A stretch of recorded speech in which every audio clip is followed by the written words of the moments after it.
The views and opinions expressed by tonight's guest and topic of discussion do not necessarily represent the official policy or position of Spaced Out Radio, Spaced Out Saturdays or Sundays, SOR Media, its hosts, syndicated carriers, or anyone associated with this broadcast. Any rebroadcast, reproduction, or other use of this broadcast or podcast without the express written consent of SOR Media is strictly prohibited. Listener discretion is advised.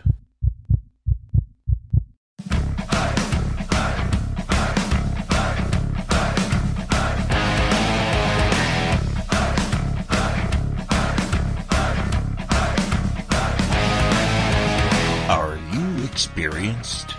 Then come own the night with us.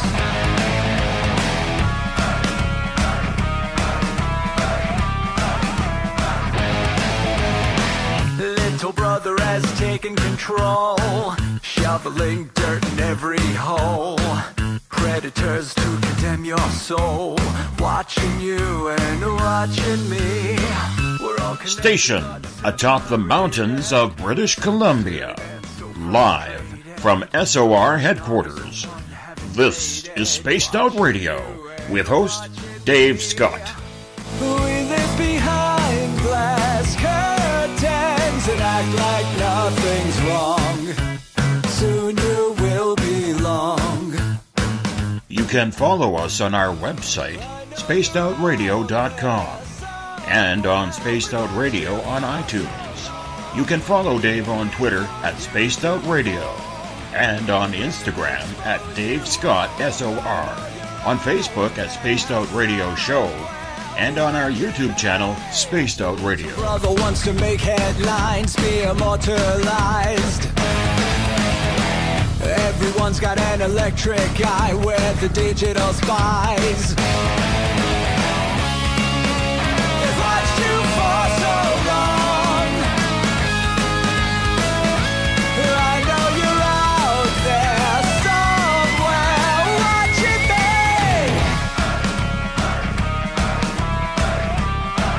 me. Buckle up, space travelers. It's time to go for a ride on Spaced Out Radio with host Dave Scott. I know you're out there somewhere. We've watched you for so long. Wait for you to fall. We'll expose you all. I know you're out there somewhere watching me. Little brother wants to make headlines, be immortalized. It's Monday, April 2nd, Tuesday, April 3rd, if you're on the East Coast or across the pond, and this is Spaced Out Radio. Great to be back with you. Hope you had a great day and night coming off the weekend. I am your host, Dave Scott, live in the Great White North in the Caribou region on top of the mountains of central British Columbia, right here at SOR headquarters. We are 150,000 strong nightly on the SOR Radio Network. We are on WQEE 99 Rock the Key in Noonan, Georgia. The United Public Radio Network 107.7 FM in New Orleans and over 160 countries around the world. We are also live at spacedoutradio.com, Spreaker, and we are live on The Fringe FM, so make sure you check out the amazing programming at thefringe.fm. We are also live on Periscope.tv every Monday through Friday, so you can watch me live during the show. Hello, everybody, on Periscope. Now, if you head to our website, spacedoutradio.com, you can do a little shopping at our Spaced Out Radio store. Read up on the encounter online, dealing with everything paranormal, odd, and strange, including checking out my latest blog there as well. We also got great videos from UFO seekers, Contact TV, and so much more. We welcome you all to tonight's show as we kick off a brand new week. It was sunshiny up here. The snow is finally starting to melt. I'm having a great start. I hope you are too to your week. And I really think you're going to enjoy tonight's guest, because everywhere around us, we are surrounded by history. Every single day we are passing what was once was. Now, if you go back in time, of course, it was a much simpler landscape. Less buildings, less traffic, less people, lower prices on food and gas. It was just easy back then, wasn't it? Easy to look back. But with society moving at such a speedy pace nowadays, sometimes we forget where we came from because, well, we're so focused on the future. So how does this tie into the paranormal? Well, I'm going to tell you right now. It's easy. Michelle Hamilton is our guest tonight on the show. She is an historian and a paranormal investigator. Her look back at history, especially during the time of the American Civil War, has seen her write or contribute to books regarding the hauntings of the hallowed grounds like Gettysburg, or her favorite, The Whaley House. Through the spirits, Michelle tries to remind us all of a simpler time, yet covered in death and the past that most of us have forgotten. Michelle Hamilton, welcome to Spaced Out Radio tonight for the first time. So glad to finally get a hold of you because you are good friends with people who are good friends of this show in Mike Ricksecker and Shanna Wankel, Vanessa Hogel, just to name a few.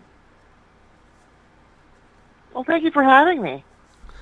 It's an absolute pleasure to have you. And before we get started, I want to spend a few minutes on learning a little bit about you. Were you always a historian? Were you always interested in what once was? Yes, ever since I was a little girl. I was born in California, actually raised in San Diego, and I really don't remember a time where I wasn't fascinated by history, particularly the American Civil War and Abraham Lincoln. What was it about that time that really made you think that this was something that you needed to figure out in your life? I don't know. It's just something that just kind of pulled me. I just always remember, I think maybe it was at the time, I was fortunately growing up in the mid-'90s. We were starting to see the development of the History Channel and shows like the Civil War Journal and other specials that just really just spoke to me, just drew me in. So you decided to start looking into the history and everything. Had you had paranormal experiences previous to that in order to try and figure out, kind of what was going on, what you needed to do, what you were trying to figure out in your life on a paranormal side as well? Or did it start after you started really delving into the whole history of the United States? Well, I believe I may have had one or two encounters when I was a child. My grandfather died when I was 7, and there would be a couple of things that would happen in the house, especially around holidays after that. But what really started getting the delving of the interest of the history into the paranormal was when I was working as a teenager. I was able to become a volunteer docent at the Whaley House in Old Town San Diego. And when I started working there, it was at a time of a transfer over between two historical organizations, and it was at a time of really figuring out and sorting out the myths and the legends. So when you started to combine the two, did you have any idea that you would lead to where you are today, where you are basically a paranormal investigator combined with an historian? I mean, there's not very many of you out there. No, I didn't think it was going to go anywhere. In fact, for several years, I was always trying to keep the two at bay, keep the history and the paranormal separated, or at least the two interests separated. It's kind of like science, where, we have a lot of people who are scientists who believe in the paranormal or UFOs or whatever it may be, but that's their professional side. The science is their professional side. It's not their intrigue. It's not their interest, and they have to separate the two. Did you ever come to that conundrum and sit back and think about which side do you choose and when? Yes, I think to a certain degree, and especially in my early days in college, especially before I became an undergraduate. When I was an undergraduate, you keep the books separate. So, I wouldn't be bringing my paranormal books to campus. I'd be keeping them at home hidden. I don't blame you. And then there came a point. Yeah.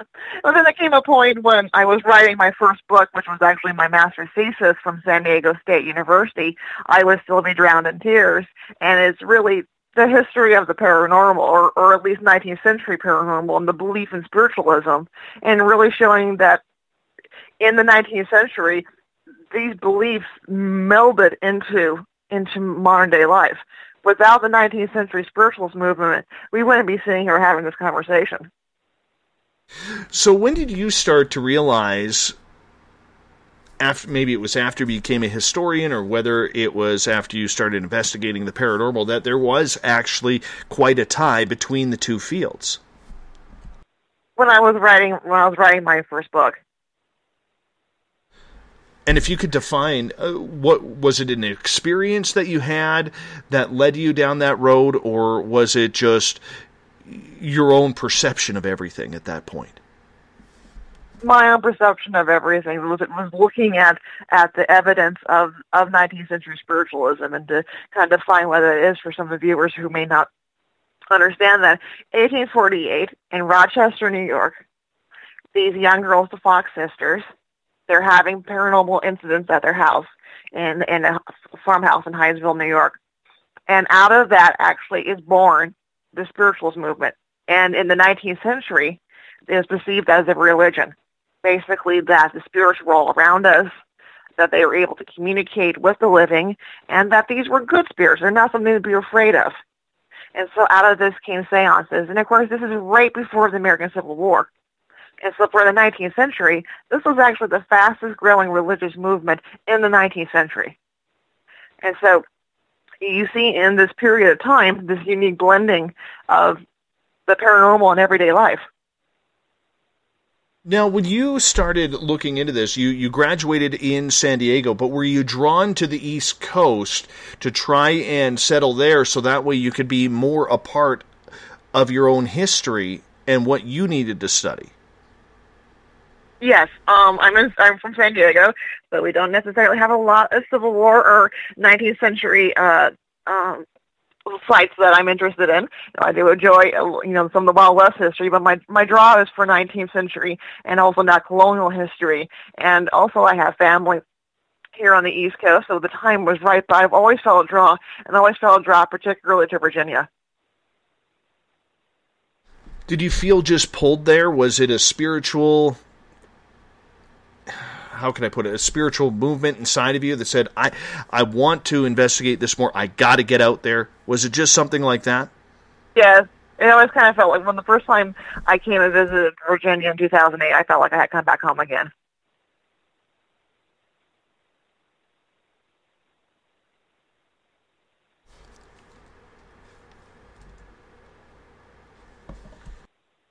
Why did it feel like home if you had never lived there before?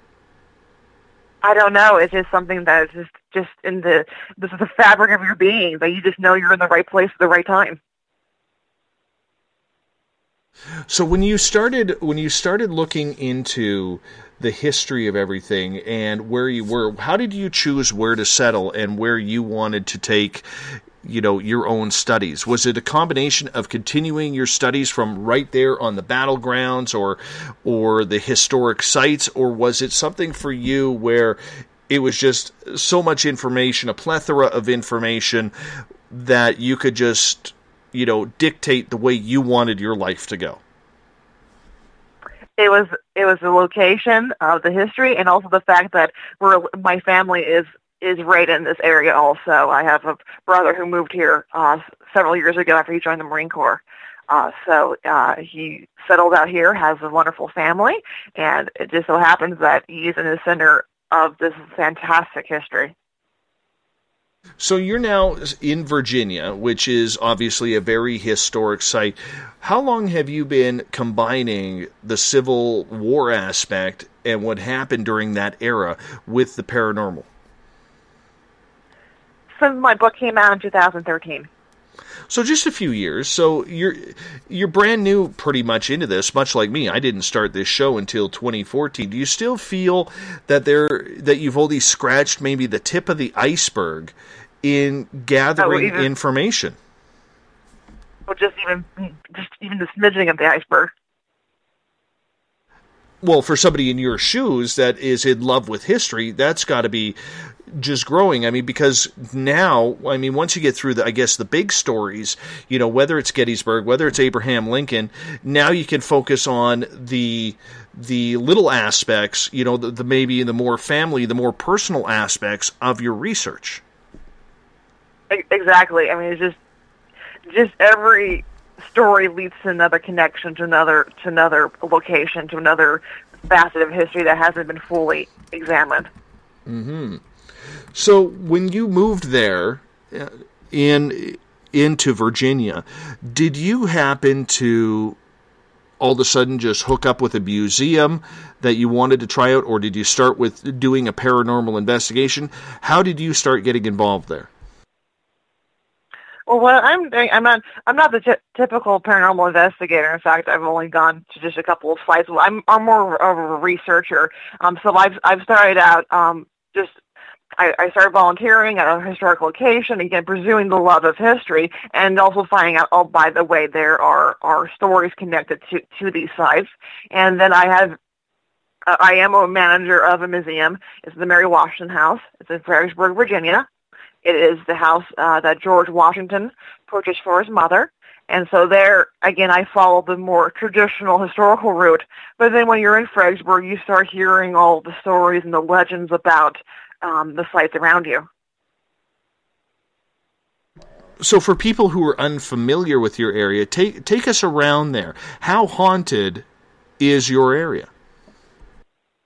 I believe, from what I have heard, that Fredericksburg could give Gettysburg a run for their money. Why is that? Gettysburg, I love Gettysburg. In fact, I just spent a weekend there last weekend. Gettysburg, the Battle of Gettysburg was really 3 days. July 1st, 2nd, and 3rd, 1863. And then there was the massive cleanup afterwards. So there was about 6 months of intense suffering. The history of this region, Virginia, we have colonial, we have settlement, we have colonial, American Revolution, French and Indian War, and then we go into the Civil War. So it's just layers and layers of history. Could you take us through some of those stories about what's hanging around or who's still hanging around? Because we have listeners, I mean, me being up here in northwestern Canada, we have a lot of listeners around the world, Australia, the UK, who are listening in, and of course your northern neighbors here, that may not be quite familiar with the history side of the Civil War. So if you could take a few minutes just to kind of break down how it all came down. Okay, well, Virginia is located, on the East Coast. We are city of Fredericksburg, in fact, is about 60 miles outside of our nation's capital, Washington, D.C. So Fredericksburg is also located under Fredericksburg. It will be about another 60 miles is Richmond, Virginia.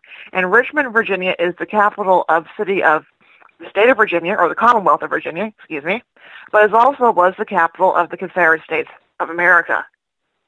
So from 1861 to 1865, the Confederate States, the southern states of the Union, were trying to secede, were trying to leave, were trying to form their own government. The Union government, led by Abraham Lincoln, was trying to keep the southern states from leaving. They're trying to keep them in the Union. So for basically 4 years, Virginia is basically a highway of armies marching up, across, down, and through Virginia, trying to either get to the nation's capital or get to the Confederate capital of Richmond. And for those of us who are unfamiliar with how the Civil War started, what caused that battle between the Confederates and the Union? Or am I confusing that? I apologize. You're correct. It's the Union, which is the North, versus the Confederates, which are the South. That is the million-dollar question. That is the question that historians are still vigorously debating to this day. Primarily, it was over slavery, economically, politically, and socially. The cotton states of the South, the Deep South, they needed new land. Cotton is a very destructive crop to the soil. And so after a while, you can only get so much money off the plantations that are established. So they wanted to try to move westward and fill in the western territories, and they want to spread slavery with them. So they want to bring it into the Indian territories, the southern territories of Arizona, Nevada, California, and Kansas and Missouri. They want to push slavery westward, so that there would be a full southern block of the country would have complete slavery. And the northern is against that because they see that as one moral. It's a moral issue for some, not everyone, but also it's economics. The northern is more industrial. They're more into factories, growing cities. They don't want to have a competition with the southern planners, because the southern planners will be sending their goods, their money towards Europe, into England, into France, for the producer cotton. England was the number one buyer of southern cotton. They're turning it into fabric, and they're shipping it back to the United States. So this is a very complex tangle of politics, westward expansion, and morality, and it just all kind of bubbles in 1861 when Abraham Lincoln is elected the first Republican president of the United States. And at the time, the Republican Party were against slavery for numerous reasons, and Abraham Lincoln was to be seen as a threat towards the Southern interest, towards the Southern way of life, which would be the continuation of slavery. So, of course, like anything, tensions boiled over, and we don't know where the first shot was fired, do we? Yes, we did. There already was a mini civil war already in the state of Kansas. Kansas was a territory, and in the late 1850s, there was a fight between Missouri, which was a southern state, which borders Kansas, and the North over ever Kansas would be a slave or a free state. Eventually, Kansas does go joins the Union of states and comes in as a free state. But there was a very bloody, very intense war. John Brown, who will do a raid on Harper's Ferry, Virginia, now West Virginia, he will start basically a terrorist campaign in Kansas. He will kill pro-slaveholding farmers, settlers, butcher them very brutally, very nastily on their land. So that's where many historians will say the first shots of the Civil War are in Kansas from 1856 to 1860. But the official start of the war actually starts down in the place in Charleston, South Carolina, at an Army installation called Fort Sumter. After Abraham Lincoln's election, the southern states will leave the Union. They will vote to leave the Union. They will have the local population of their states, the male population, will vote. They decide to slowly leave the Union state by state. South Carolina is the first state to leave. And when leaving, they're saying they're now an independent country, and they demand that all federal government installations be vacated and turned over to South Carolina. And the commandant of Fort Sumter refuses to leave and turn over Fort Sumter to the Confederate officials. And he's getting backing from his superiors in Washington, D.C., and so to force him to leave, they bombard Fort Sumter. It's relatively bloodless bombardment, and after 2 days, the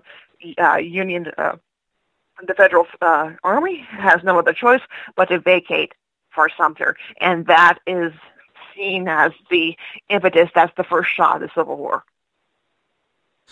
The hatred that was going on at that time between the North and the South, it had to be pretty intense at that time, considering, America was still struggling to find itself as a nation, much like Canada was at that time, except for us, it was many battles between the English and the French, and eventually the English finally kind of said, okay, boys, you can have Quebec, we'll give you Quebec, but no more fighting. We got east of Quebec, we got west and north of Quebec, and that's pretty much how it turned out. But down there, the bloodshed just continued and raged to the fact that, there were hundreds of thousands of people involved, killed, wounded in this horrific time of American history.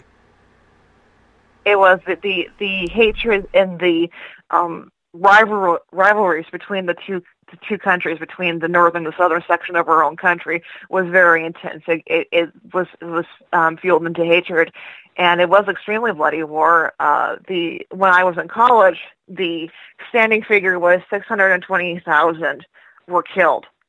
Now, within the last 3 years, a historian has actually went and he studied census records.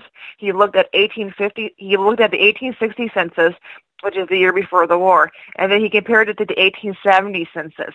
And he was looking for people who were missing, who males of a certain age that should have been in the 1870 census that were not.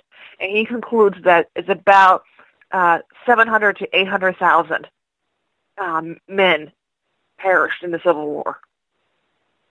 That's a lot of blood loss and bloodshed for what? For what? Now, I didn't know, and pardon my ignorance for not, and to all our American listeners, I do apologize for not having as much knowledge on the American Civil War as maybe I should, being up here in Canada. But you mentioned there was two different countries. I did not know that. Was it the American North and the American South? Were they considered two different countries at that time, or were they still under the whole banner of the 13 colonies? In 1860, they're all one nation. It's the original 13 colonies plus the states that have, the territories that have become states that are recognized as part of what we would define as the United States of America. After 1861, the 11 slaveholding, they called them the southern states, they would consider themselves to be a separate country. They were trying to create their own country. Abraham Lincoln and the Northern government did not recognize them as a foreign government, and so they're fighting over: do we allow the South to leave and form their own government, or do we force them back into the United States and continue to keep the body of the United States that we now know today? So why did they not want to let the South secede from the North? Primarily economics. It's going to be an economic issue, and also a firm belief of the American Constitution, of what constituted leaving. Abraham Lincoln believed strongly that once you join the Constitution, you ratify the Constitution in the 1700s, and you became a state, you just couldn't up and leave. But isn't that what the forefathers of the United States did with Britain? They just up and left. Pretty much. It's going to be a civil war if you lose. It's a revolution if you win. True, and that's probably the best way to put it. I'd never really heard it that way before. But when Abraham Lincoln said to the South, "No, it's our way or the highway," who was leading the South back then? And why were they so adamant about living their own way, their own way of life? I mean, obviously they had the slaves, they had the slave trade, the cotton fields, they had a lot of money coming in through that. But why were they so adamant about not wanting to live the northern way of life that Lincoln wanted? Because they were so tied to slavery. Slavery infected and had worked its way into every aspect of their life. They had limited manufacturing compared to the North. They had limited sources of trade out with the outside world compared to the North. So this slavery had attached itself so tightly and had embedded itself in such a way of life that they couldn't see any other way without having slavery. So was the North then worried that if they lost the South, the Brits would come from Canada and reinvade and take over that part? Was that part of the fear of that? That was definitely a fear, and in fact, in 1861, December of 1861, there was an incident called the Trent incident. It was a ship called the Trent. It was a British ship. It had Confederate diplomats on board, a man named Mason and a man named Slidell. They're going to England to petition the British government to recognize the Southern Confederacy as the Confederate States of America as a separate country. They were down. We're trying to get past the Union blockade of ships that was trying to block what could come in and come out by water to the southern states. So they're trying to bebop to England. They're down in the Bahamas, and a Union ship, a U.S. ship, a Navy ship, will corner the Trent, board the Trent, and arrest Mason and Slidell and take them back to New York City. Well, Queen Victoria is very upset over this because they have boarded a British ship.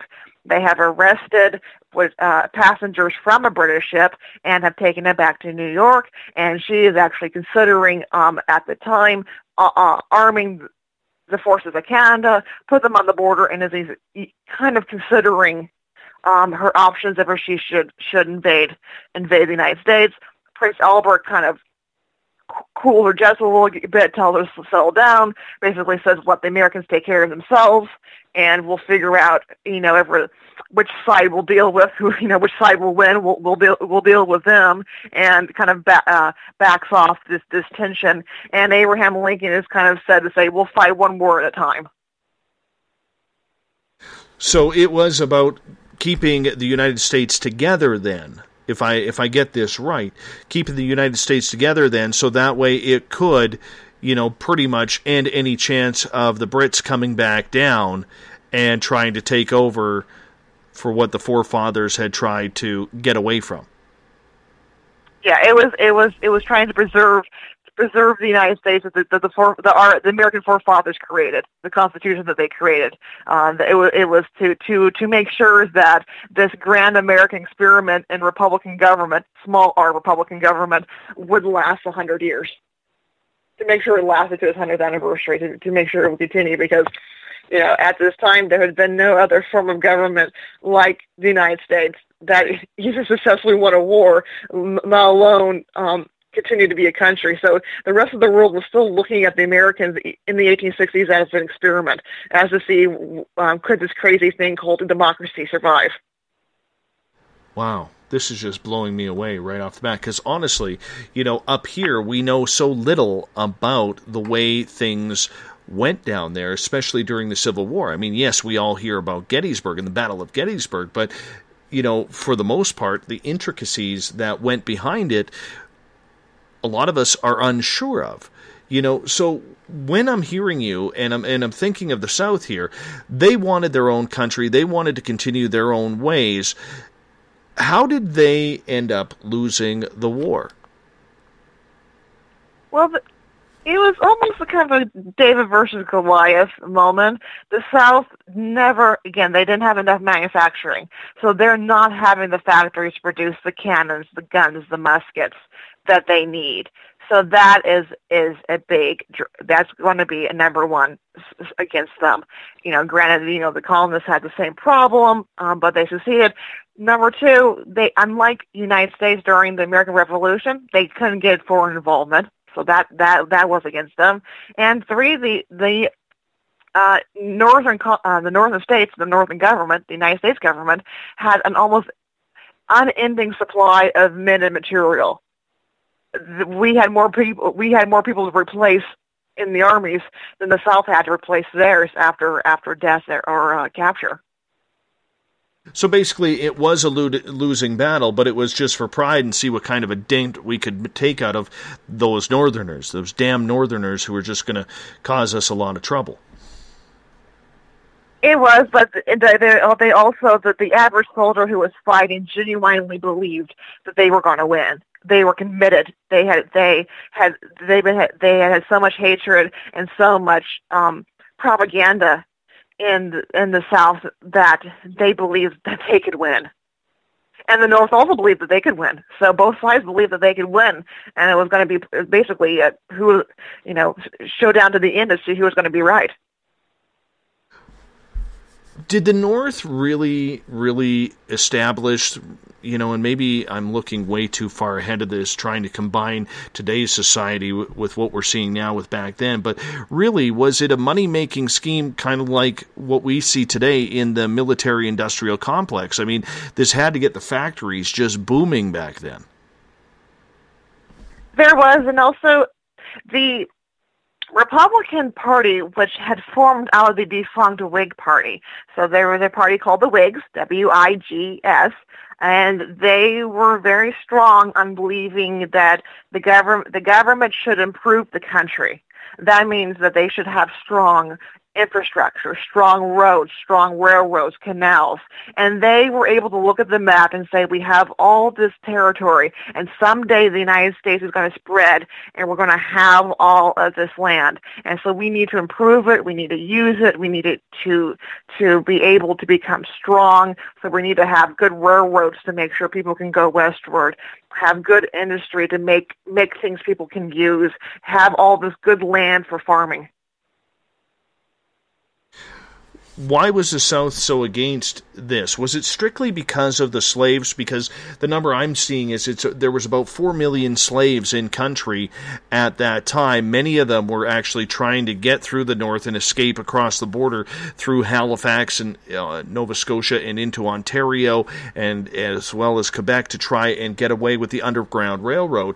Was it that horrific of a time for African American people to try and escape? Like, this was a death sentence. I mean, this was their life. They were being sold and worked to the bone or until death. It was an unending system. There was no way. The Southern culture was so attached to it that there was no way for them to get out without having a legislation. So say the government coming in and saying, okay, we're done with slavery, we have to end it now. And unfortunately, we had to fight a war over, basically saying, as part of the war aims, we're ending it, it's done. It was awful. I mean, you're being treated, granted, there were some slaves that were treated fairly decent, but you're being controlled from the moment you're born. So you're the white owners have the right to name you, to pick what your name will be, to even say if you will live with your parents or not, what occupation you will have, where you'll work, where you will eat, where you will drink, where you will sleep. Everything is controlled. They have the right to sell you at any time. They can sell children at any time. They have the right to have sexual relations with the slaves, and the slave cannot resist. It was a barbaric system. That does sound horrific, absolutely horrific, because, I mean, I think the whole South and the Confederacy was really brought to light in the last couple of years when all of a sudden, everybody out of nowhere just developed a hatred for the Confederate flag, developed a hatred for the statues, developed a hatred for anything to do with that era of the United States. Now, personally speaking, I know there's things up here in Canada that we're not proud of, but I'm a real... I think history does have to be preserved the way it was brought up, so that way people do not forget, and those little reminders, whether it's a statue or a flag, really need to be able to express a time that was something that we shouldn't forget. I mean, it's like up here during Remembrance Day, we always say, lest we forget about our World War I and World War II soldiers. Many, including myself today, will say that we are forgetting it, and it's really sickening. I mean, Canada's a great example right now where we just changed our national anthem to become more politically correct. Instead of saying "All Thy Sons Command," which was about sending our sons off to battle on the front lines during World War I and World War II, the current government has politicized it and made it all of us command, which means that it's for everybody and it's all inclusive for all Canadians rather than what the original was actually for. Do you think that leading up to today, the way things are, that there is a giant portion still who still doesn't want to give up the fact that the South lost and that little things had to change? I think so, and I think it's a very complicated issue. The average Southerner is appalled by slavery. We also, I really have been long enough, and we know the average Southerner, we find slavery distasteful. It's horrific. And the other part is that the Southerners who live here today, who are descended from Confederate veterans, most Confederate soldiers did not own slaves. I view the average Confederate soldier as a victim. They were being used by the political elite of the South to push an agenda that they were even being victimized by. The average Southern dirt farmer, which I'm descended from, they had no chance to advance economically under a slave system. The slave system was benefiting the rich white planters.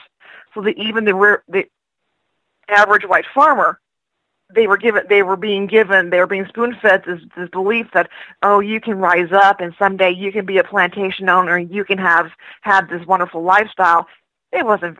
Very few were able to break out of the poverty system that slavery was enforcing.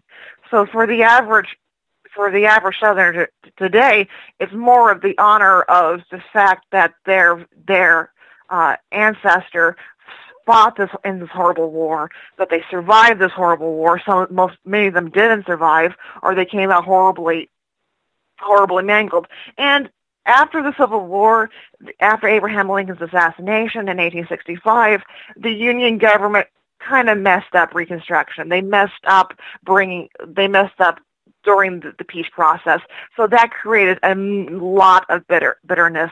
The war created a lot of bitterness. So the North invades the South. There's lots of little individual tragedies and war atrocities that happen on both sides. So again, it's just this memory of this difficult, painful time period, this celebration of an ancestor being able to survive, to overcome. And for many people who support the Confederate flag, or at least the symbol of it, is celebrating their family, the story of their ancestors' survival. And during that ugly time, as you mentioned, there's nearly 800,000 people, mainly men, killed. I mean, that's a giant portion of the population back then, is it not? That is a huge, they say today would be like 6 million Americans dying today. Incredible. And we all know Gettysburg. Take us through some of the other historic sites where there was major battles and kill zones. Well, here in Fredericksburg, the area that I'm in, we not only have the Battle of Fredericksburg, which was in December of 1862.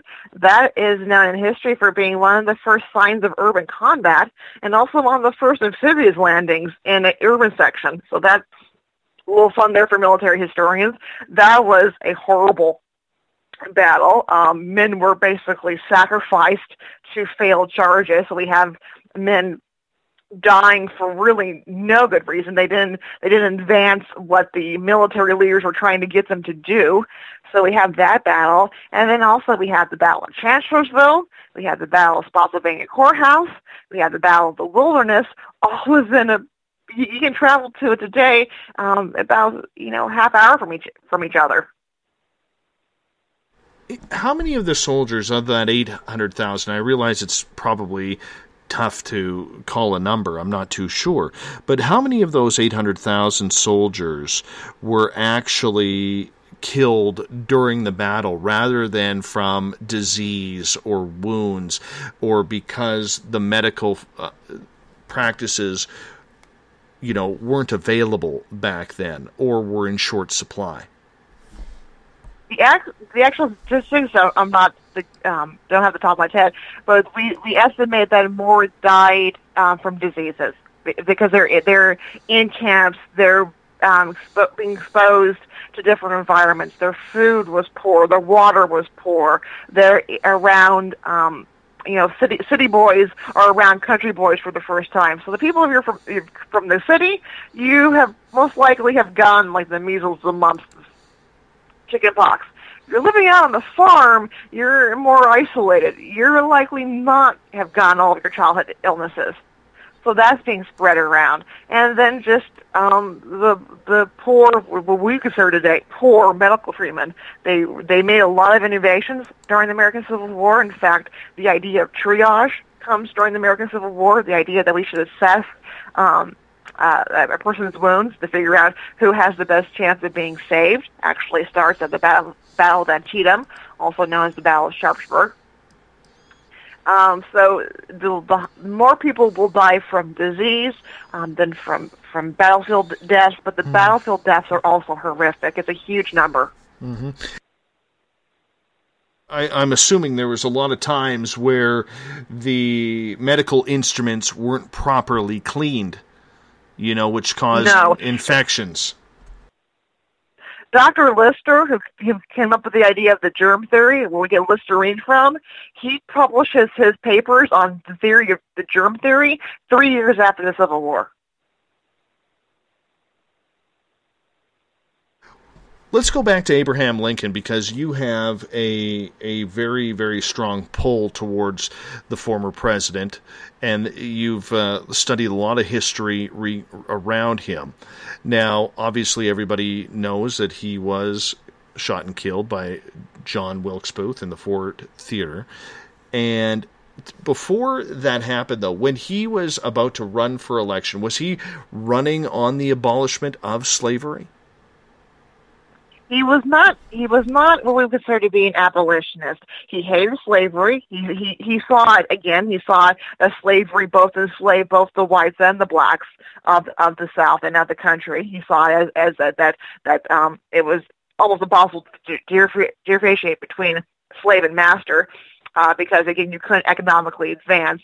But he believed that he wanted to limit slavery to the states that was already there. He didn't want it to spread into the Western territories, because if it spread, he saw no way of ending it. He wanted slavery to be contained, and he wanted slavery to die out a natural death in the 1860. But in 1860, by the end of the Civil War, he is committed to ending it any way possible, and his way of ending it will be through the war. So why was he so against slavery? I mean, it's easy for us to look at in this time and say, well, a human life is worth much more than just, whatever the skin color is. I think we can all agree on that, and right. if not, maybe people should, go check themselves out somewhere else.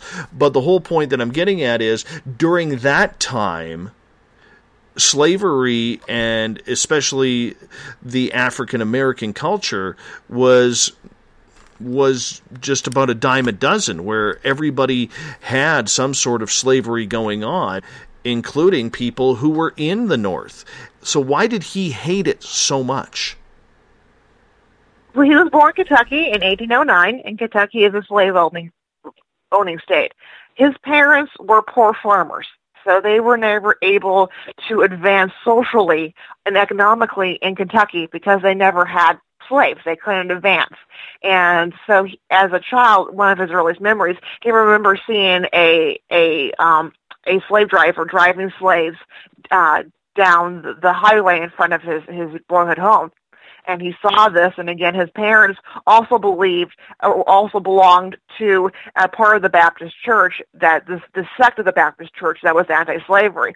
So he grew up being told slavery is wrong, it is harmful, and also he was seeing the economic hardships it was putting even on non-slave owners. The fact that his parents could never succeed in Kentucky, so they have to move to Indiana, the state of Indiana, and go basically to the wilderness. It was a territory when he went to Indiana.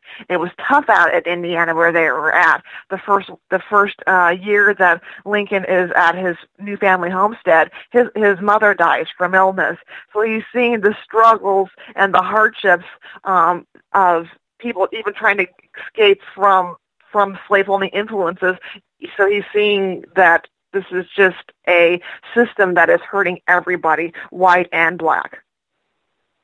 So it wasn't so much that he hated slavery for the sake of the people who were involved, but it was more the economic stature that slavery brought, along with, a lack of being wealthy or having opportunity. Yes, he thought that a person getting their wealth off of the sweat and toil of another person and not paying them for that work was dishonest. It was a dishonest way of living. So how did he come or end up with the nickname Honest Abe? he was, Honest Abe was because he was viewed by his contemporaries, the people that he grew up with, from a young man, as being unusually honest. That he in the frontier culture that he lives in Indiana and then later in Illinois, was seen as hard living, hard drinking, and he was none of those things. He never drank, he never smoked, he was honest, he was industrious in his habits. In fact, when he became a lawyer, he one time wrote to another aspiring lawyer that if you could not be a lawyer and be honest and be honorable in your dealings, then being a lawyer wasn't for you. So he believed in being honest and honorable. Honorable was very important to him. Honor was important to him in all your dealings. So politicians back then, were they much like they are now, crooked, willing to take a deal? Oh. Was it that slimy? Totally. And it was slimy, and there's a benefit in the 19th century. They were much more honest on their sliminess. Now they have to hide it. They were honest in the 19th century. Question coming in from the chat room. They were honest on their Yeah, not a problem. Question coming in from the chat room from a fellow Canadian, Bill here. He is asking, could you please explain the Dixie line? The Dixie line, the Mason-Dixon line. Okay, the Mason-Dixon line goes across the it starts in Maryland, goes across, and basically will border the Maryland-Pennsylvania border and kind of draw a line straight between the northern and southern states. And basically, that was to keep the balance of power. That was to say that slavery was okay under the line, but not okay over the line in the northern territories. We only got about 4.5 minutes here before we have to go to our first break of the night. The first hour just absolutely flying by. Let's get to Len's question here. And he is asking about the prison camps on both sides. What were the conditions there for those who were imprisoned? They're horrific on both sides. Both sides don't have one side over the other doesn't champion one for virtue. You're going to be in much worse shape in a southern prison camp because they do not have enough food to feed their own soldiers, and certainly not enough food to feed any prisoners. But it was also pretty bad in the northern camps also. That whole area after the war, did a lot of people in your studies, as we start to turn this more into a paranormal conversation now, and thank you so much for the history lesson, especially for us Canucks who have absolutely no idea.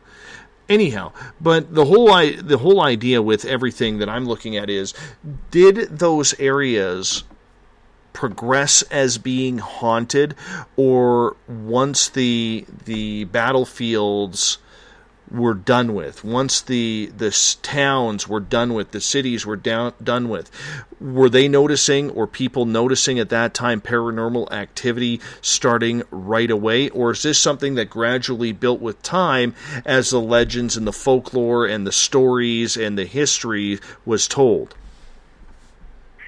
There are some stories, there are some legends of certain locations, in particularly Gettysburg, of the paranormal activity happening within the first 6 months. But then as the time goes on, and you're starting to see more and more stories, and it definitely will grow into the 20th century, especially the late 20th century, going into the 21st century with the ghost industry. But there's a lot of hints, little clues that there may be something going on that has been affected and caused by the war. And in fact, I'm doing some research now into a couple of projects, and I was actually finding a couple of newspaper articles during the war talking about certain areas being haunted by Civil War soldiers. So we're even seeing it starting to happen during the war. So when you started reading up on this, was there a lot of literature out there regarding the ghosts and the ghost stories that people were having from back then? Did people take note of it? There would be occasional notes, and what I'm finding is just if you're looking for a needle in a haystack, because right now I'm going through 1860s newspapers. Thank goodness it was digitized through our Library of Congress, and so I'm just going through and doing a search for mentions of ghosts. And every once in a while, you'll get a newspaper article that will hit, and it will be a report like that our Union soldiers are quartered at this one location, and they are requesting to be moved because they are claiming they're seeing spirits of dead Confederates. And so you'll see every once in a while you'll see one. And again, I'm in the very early stages of this project, so I'm just like barely scratching that surface. But you're starting to see every once in a while there's going to be a little hint, even during the war, of these stories. Totally fascinating. Totally fascinating. We only got about 45 seconds here before we got to go to our first break of the night. And, thank you so much for the history lesson as we start to get more into the whole paranormal side. I'm very excited that you said you just got back from Gettysburg last week. Yes, I love Gettysburg. That's my little retreat. And how far away is that from you?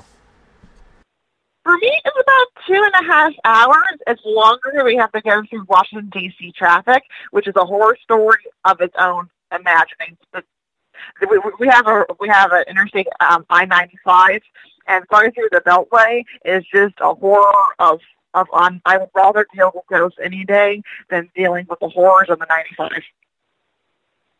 Well, I'm going to get you to hold on here, Michelle, as we are going to go into our first break of the night. Michelle Hamilton is our guest tonight on Spaced Out Radio as we look at the history through the eyes of the ghosts from the American Civil War. We're going to get more into the paranormal coming up here. Michelle has 2 more hours with us. Don't forget, we're going to take your questions as well. So if you have any questions, you're in the chat rooms, any of them on Periscope, on Twitter, on Spreaker, wherever you may be. We are going to get to your questions as well, so make sure you think about them. We want to bring them on. If you want to check out Michelle's website, it is michelle-hamilton.blogspot.com. michelle-hamilton.blogspot.com if you want to read any of her writings. You're listening to Spaced Out Radio. I'm your host, Dave Scott. We'll be back with more SOR right after this. Find your escape where time has no limits. It's about living today and cherishing the heritage of yesterday. A spirit of adventure for what is new, with the nostalgia of the past. Your timepiece is a reflection of who you are. Life surrounded by beauty from the world around us to the soul within. EscapeWatches.com. There is no time like the present to enjoy your escape. Use promo code SMF2017 for your 20% discount today. The freedom to post what you want, when you want. That's the social media freedom you need. Social Media Freedom is the free app in your app store. No need to worry about going to jail or being shadow banned any longer. It's the freedom to say what you feel. The freedom to know Big Brother isn't watching. It's the way social media is supposed to be. Social Media Freedom. It's time to set yourself free. Download from your app store today. Coming September 28th to the 30th, it's our first annual Caribou Paracon, put on by Spaced Out Radio and the Canadian Society of Questers. 3 days of paranormal, supernatural, and spiritual knowledge in the beautiful 108 Mile Ranch, British Columbia. Tickets are $150 Canadian for the event, being held at the Spruce Hills Resort and Spa. Come watch our featured speaker, Grant Cameron, along with Lorian Fenton, David Weatherly, Ross Allison, and more. The Caribou Paracon, celebrating everything paranormal. Hey Space Travelers, it's Joe Roop, your host of Spaced Out Saturdays. Come join me as we explore the realms of the paranormal, the esoteric, and everything in between every Saturday night at 9 p.m. Pacific, midnight Eastern. You know the truth is out there. Don't get caught sleepwalking. Come join Spaced Out Saturdays. That's every Saturday night, 9 p.m. Pacific, midnight Eastern, right here on SpacedOutRadio.com. Psychic Sundays, spiritual communication, ET contact, Sasquatch in your backyard. We will have it all on Cosmic Passport with me, Elizabeth Anglin. Each Sunday, starting at 9 p.m. Pacific, midnight Eastern, at SpacedOutRadio.com, I will take you on a journey of enlightenment. The goal is learning from the soul on out. We'd love it if you joined our experience, Cosmic Passport, heard Sundays at spacedoutradio.com. 365 days a year, we're in the field, investigating UFO sightings, talking to alien abductees, and visiting secret military locations like Area 51. We're UFO Seekers, official partner of Spaced Out Radio. Follow our daily search for the truth at ufoseekers.com or like us on social media. Catch us on Spaced Out Radio every third Monday of the month as we discuss Area 51, UFOs, and more. And also, don't forget to subscribe to us on YouTube. It's paranormal news at its finest. Welcome to The Encounter.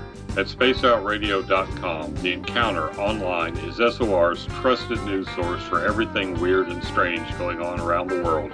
This is news editor Eric Markham. Our team of journalists are scouring the planet for those strange stories that rarely make the mainstream. No fear-mongering or fake news here. Head over to spacedoutradio.com and encounter The Encounter.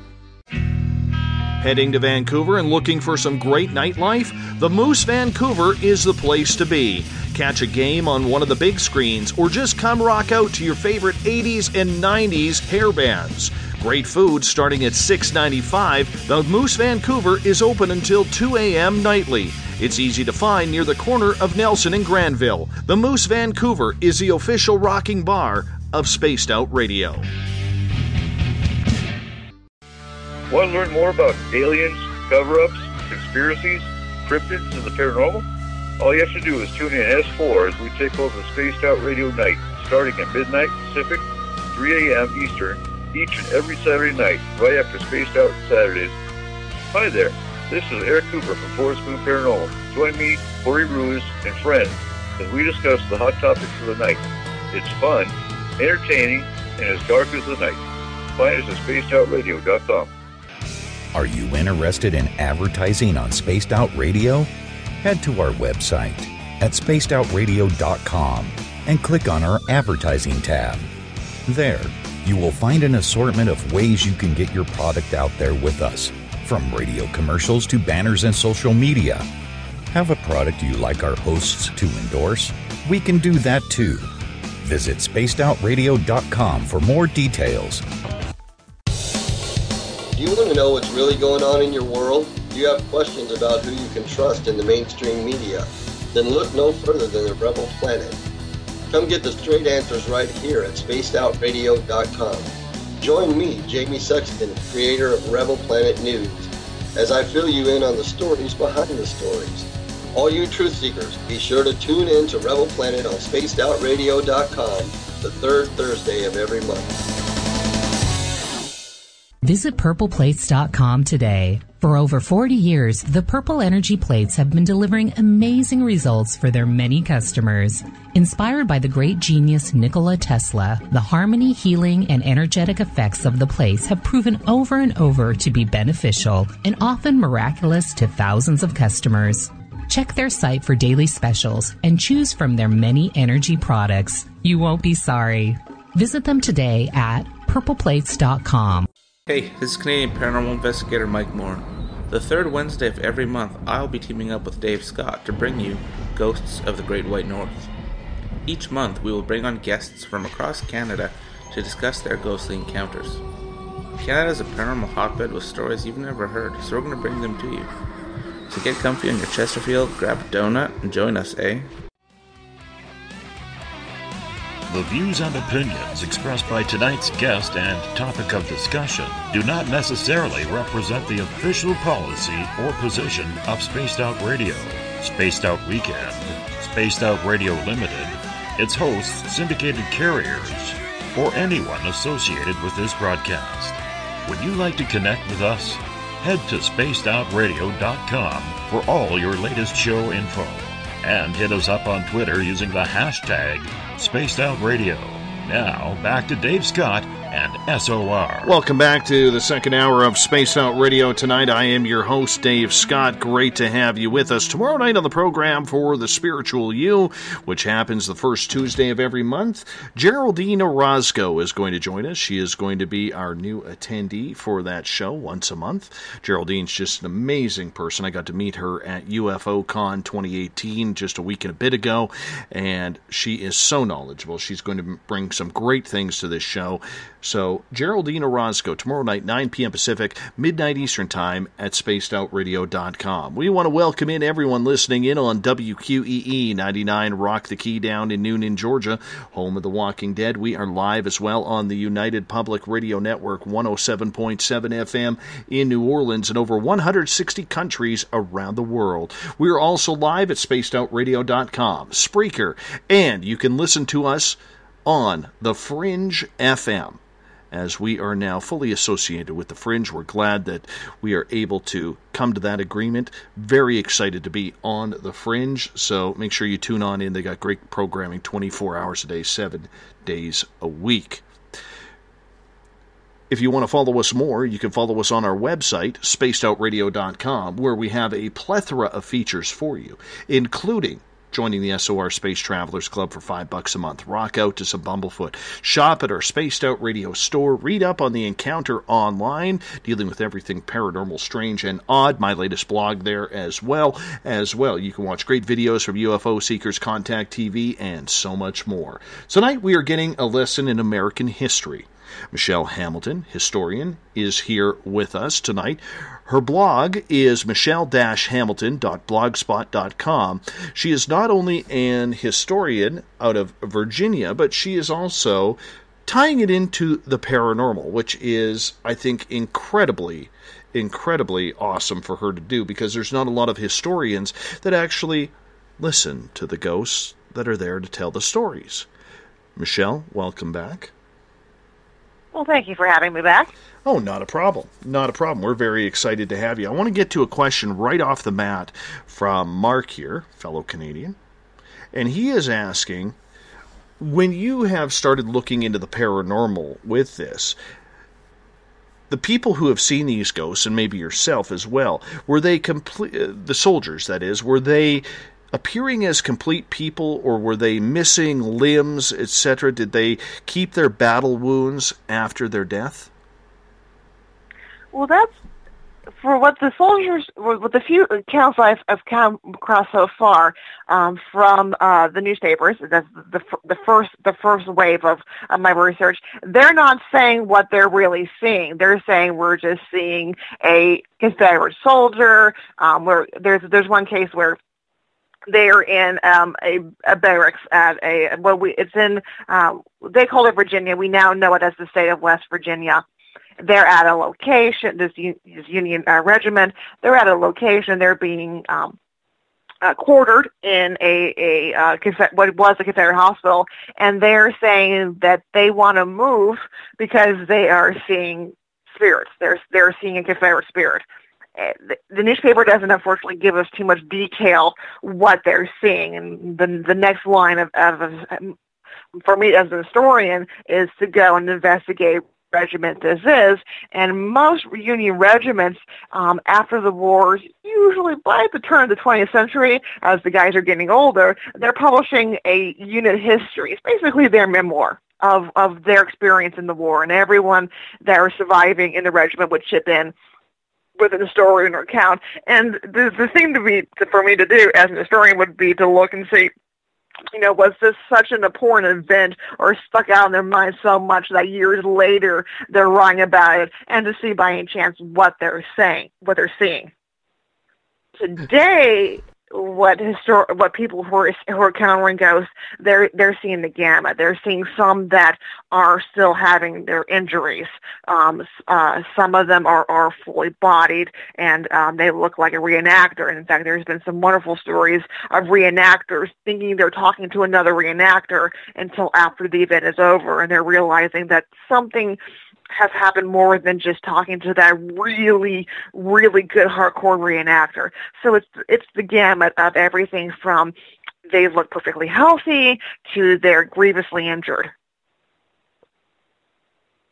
Kevin is asking about any possible Russian ties or Russian connection to the Civil War during that time. What was the relationship like with the Russians back then? Well, we can't blame Russia for the Civil War, and we like to blame Russia for everything right now. Russia is, in my opinion, clear for the Civil War. It was a cordial relationship, mildly on the diplomatic floors. Russia was pretty insular in this time period because they're still being controlled by the czars, and the czars have their serfdom, which is their slavery, that is in the process of being abolished at the same time. So there's kind of an international anti-slavery movement in the 19th century. But at this time period, the United States and Russia, we might as well just be talking to the man on the moon. Tripp is asking, have you been able to witness paranormal battles? If so, were you able to see the same battle early, like almost in loop apparitions? No, I have not had that experience. I have not had. I've heard accounts of people who have, and the ones that they have claimed that they are seeing are the stories of people who have wandered on the battlefield and they've seen that. What they're seeing is what we consider to be residual. They're seeing a loop. They're seeing like a video being played over and over again from the stories of people who have seen that. And those stories have happened on pretty much all of the major battlefields. So let's start to talk about some of the hauntings. Let's start off with Gettysburg here. Give us a little bit of a brief history of Gettysburg, what happened there, since it is the most popular one. Well, Gettysburg is the most popular for a number of reasons. It's actually the largest battle in the North American continent, period. It happens July 1st, 2nd, and 3rd, 1863. The Confederate forces, led by the incomparable Robert E. Lee of the South, invades Pennsylvania. And Gettysburg is in southern Pennsylvania. It's virtually on the Pennsylvania-Maryland border. So Robert E. Lee's forces will invade the northern states. He invades north, and he will run into the Union forces who will rush to Gettysburg to try to stop him from getting up into more of their territory. And it is the classic slugfest. It's the epic battle of all time. And it's actually my favorite battle also. And we have so many great characters, great people on both sides. There's Lee, there's Pickett's Charge, there's Longstreet. On the Union side, there's the defense, the people on the angle who are stopping Pickett's Charge. We have the little Round Top incident with Colonel Joshua Chamberlain, who was a professor before the war started, had very limited experience in battle, and will stop a Confederate charge by ordering a bayonet charge off of a tactic that he read in a book. So we have this just everywhere you turn, there's these great stories, these great people. It's just fascinating. Let's get to Ron's question here. Ron is asking, is there a high natural geomagnetic fluctuations creating ley lines or portals in these areas? Gettysburg, it is suspected that it is. They have a very high quantity, I believe it's granite, that runs through Gettysburg, and people who do subscribe to the ley line theory. I haven't read a lot up on it, so I'm not a ley line expert, but they do believe that there are some ley lines that run through Gettysburg. So with Gettysburg, then, we have heard so many stories about people seeing soldiers, videotaping soldiers walking through the trees, people hearing the sounds of cannons or the sounds of wounded soldiers walking by. Is this an often occurrence there? Like, if anybody shows up, are they going to have these encounters?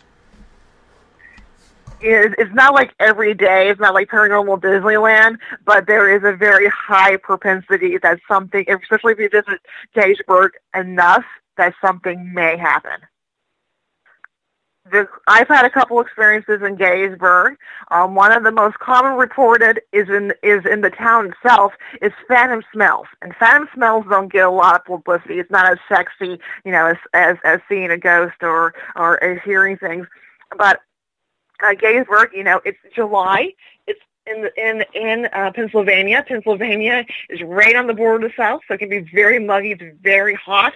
And so we have about 50,000 casualties. That's wounded, missing, and killed. So that's a high amount for a poor little town that before the battle was about 2,000 people. So the population of Gettysburg has exploded, and we have all of these smells of gunpowder and death that they could smell for 6 months. The smell of death didn't leave the city of Gettysburg until the fall frost in November. So that's from July to November of all these really nasty, disgusting smells. Dead animals, dead people, just disgusting. And so the civilians are trying to survive. That's their home. They have no place to go. So to even go outside, to go to the market, they have to smell these smells. And so people to this day have reported smells of death, of decay, of manure, but also what I have encountered and what I actually smelled was people were actually smelling Victorian perfume, of peppermint, of vanilla, of these very heavy floral scents, because what the civilians would do is they would cover and they would douse their handkerchiefs in these pleasing scents in their perfume, and they would hold it over their face, and that was a way for them to mask the odor. And I was actually on a ghost tour, Mark Nesbitt's Ghost of Gettysburg, and I was standing on the corner next to the Gettysburg Presbyterian Church, and next thing I'm overwhelmed by this smell of this very heavy floral smell, and I do a couple of sniffs, realize, okay, that's not my perfume, that's not the perfume of the people around me, and within just a few seconds, it's gone. Wow. Tessa in the chat room is saying her daughter at the Prairie Grove battlefield actually saw a couple of Civil War soldier ghosts while there. That has been reported, as I said, at pretty much every battlefield, and I've noticed that people who friends of mine who have seen the ghosts, regular people and people who possess the psychic gifts have encountered Civil War soldiers. Question coming from the Periscope chat room from Kat. She is asking, Michelle, do you have a personal experience that has impacted you more than you would have liked when it comes to maybe one of these Civil War ghosts? Well, all of the things that I have encountered have always been very positive, have been very good. I have a very strong belief system, and I've been told by people that because of my core being, that what I will encounter will always be good. And I don't go looking for evil. I don't go looking for bad. I'm not going to be somebody who, I've only gone on a couple of ghost investigations, a couple of ghost tours, and I don't go to, like, the dark places. One place I refuse to go in Gettysburg is the orphanage. And that's because there was a massive amount of child abuse going on. And there was supposed to be Rosa Carmichael, who was the headmistress, and she abused the children, and she's supposed to be there. I want nothing to do with the woman. I don't want to even go near her. So that's a place where I refuse to go. I don't go looking for darkness. So the things that I have encountered a little bit in my life has always been a positive. And sometimes when I have encountered what I believe to be a spirit or a paranormal event, it has always served to me to go and look to learn more about the person, to learn their story, to tell their story. What does it feel like at Gettysburg? Can you feel the energy of everything there in what happened? And the reason why I ask that is last year I got to travel to Provincetown, Massachusetts for a Paracon to speak at. And I stood where the Pilgrims first landed. And the energy around that was extremely intense. Like you could just feel a buzzing all around you. And it was almost like you could just feel people all around. Do you ever get that when you're on Gettysburg? Is it the same? you feel like you're on hollow ground, that something of tremendous abhorrence has happened. You do get this very special place. When I go there, I feel more recharged. When I come back, I feel more committed to my job as an historian, to the stories that I'm telling. For me, it is a very positive experience. It's always a very strong experience. And then for people who are more skeptical, like my father, he's like, it's just a nice place to go. I don't feel anything. But I've known other people who go there, and they do have those same feelings of that something of great magnitude has happened, that you're on sacred ground. So with that feeling being there, does it rise and fall with the idea that we may be having more paranormal activity at Gettysburg if that intention or that energy is a little bit higher, if the portals are open, shall we say, comparatively to when that feeling is a little bit lighter? I think it depends on the season. In Pennsylvania, we have very cold. They have very cold winters, and we're actually coming out of even in Virginia, a very cold, nasty winter. So it almost, I still feel. When I went there in March, it definitely felt like the ghosts were dormant. They were going. We're joking. They're going to Florida. They're going away to a more warmer location. And then from people that I've known that came in contact, and they'll tell me some of the people who run the ghost tours, that as soon as it gets warm, as soon as the people come, that's when the stuff starts happening again. You know, it's funny you mention that, because I run a ghost tour up here at our local museum, and last year our entire community, entire town was surrounded by forest fires, and the activity that we got at our local museum, which is pitchforked right on the Gold Rush Trail heading up towards the Klondike in Alaska, it was incredible. It was absolutely incredible, the energy that was there after the forest fires. Now, a lot of people believe that, due to the fact that there was nobody around, that they were missing us. I mean, there were so many different theories. The energy in the area caused by the fires, the lightning storms, that was really bringing the entire energy surrounding the museum and the spirits up. Have you noticed that, or have you talked to people who've investigated who have noticed that around Gettysburg?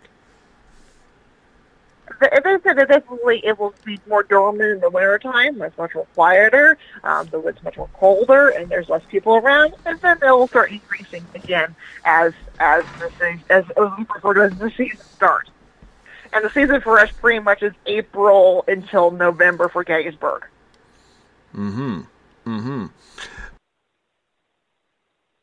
Out of the people you have talked to who have investigated on a paranormal level with Gettysburg, what are some of the facts and findings that they get? And when they get those findings, do you try and correlate them on a historic way? So, for instance, let's say they got the name James Smith from the battlefield. Are you then trying to see if James Smith actually died in the battle?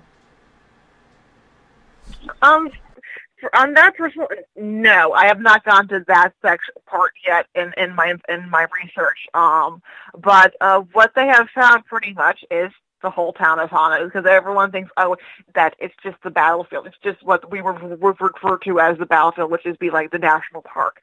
The whole city, the whole town of Gettysburg was a battlefield. And so even though there may be a modern building there now, there's still something connected in the land to 1863. So that you may have a 1950s row house, but it's still the spirits there are still connected to 1863. That'd be kind of interesting to find out if you can almost correlate the names. And that's the next part into the research that I would like to do. See, I would totally bring you back on for that. Totally bring you back on. Not that I wouldn't anyways, but I mean, that is just fantastic. Fantastic. I want to get to another couple questions here. Everett is asking, do you think the reenactments that take place throughout the year, that may increase any type of connection between the reenactments and the frequency of the ghost sightings? Very possible. There is some literature of people in 1993. They filmed a movie called Gettysburg. It's actually a very decent, it's a very good Civil War movie. It's one of the better of the Civil War movies, in my opinion. And there is after the movie came out, and the people that they use a lot of extras, a lot of people, reenactors, and the reenactors went and filmed and were filming at the actual locations. In many places, they were actually filming on the actual parts of the battlefields. And there is a huge, or not huge, but there's a large section of stories connected to the filming of that movie and bringing out the ghosts, that people were being were seeing ghosts while the filming of the movie, not necessarily on the movie sets, but about where the reenactors were at. Question coming from Ron. He is asking, do any of these battle sites have issues with people trying to perform satanic worship or rituals on them? Not that I know of, but I'm sure every once in a while on all of these battlefields that they have will come across an idiot. The National Park Service controls a lot of the battlefields in the system. They do have a security force. They do have police force, and they do patrol the battlefields. And all these battlefields do have curfew hours. So if you're caught after hours, you will and rightfully should be arrested. So that's one thing that we're, stressing is, people listening to me right now, that these battlefields, either they're state or they are federally protected, and they do have security forces, and if they catch you after hours, you will be arrested, and rightfully so, and I'll sit back and laugh. That's something to laugh at, for sure. Why not? Let's get to and I think, there has to be some sort of respect from people on the battlefields, because of the amount of history that took place, so do you think then that with a battlefield like Gettysburg, when people go there, do you think their intentions or of wanting to see something or photograph or video something strange happening, that can enhance what is going on there? It can enhance what's going on. It can also enhance what the people are thinking is going on. The comedy of, if you want a comedy, sit back on a summer evening on the Gettysburg battlefield before the official curfew time period and watch the ghost hunters freak themselves out. I mean, you can just sit back, pop some popcorn, get soda, sit back. It's endless entertainment. You got to break that one down for us. That sounds way too much fun. Okay, I was out there one time a couple of years ago at the battle. We're out at Gettysburg, and I was out there with my mother, and yeah, sure, it would be fun to catch a ghost hunter, but also just to watch the natural beauty of the sunset. So we're at a section called Devil's Den. It was a section of very intense fighting. A lot of soldiers passed away, and it's also one of the more haunted sections of the battlefield. And so we're out there, and we're watching these so-called ghost investigators snapping off pictures, looking at their viewfinders. Oh my goodness, I'm catching orbs! And this one ghost hunter was just getting into hysterics. Well, yeah, it's the dust and the bugs coming out because we're at sunset, and mosquitoes and ladybugs.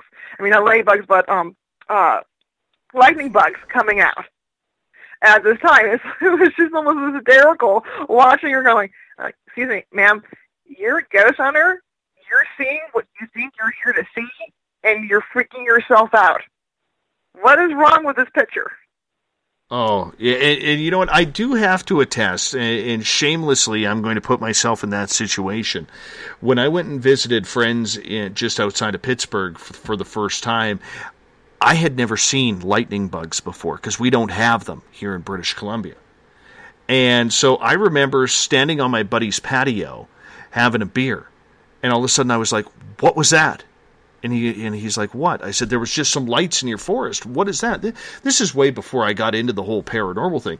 And it took about 5 minutes before we saw the first lightning bug. And he's like, dude, that's a lightning bug. And I'm like, what is that? And finally, I actually had to go down on the ground and catch one of these things because I'd never seen them before.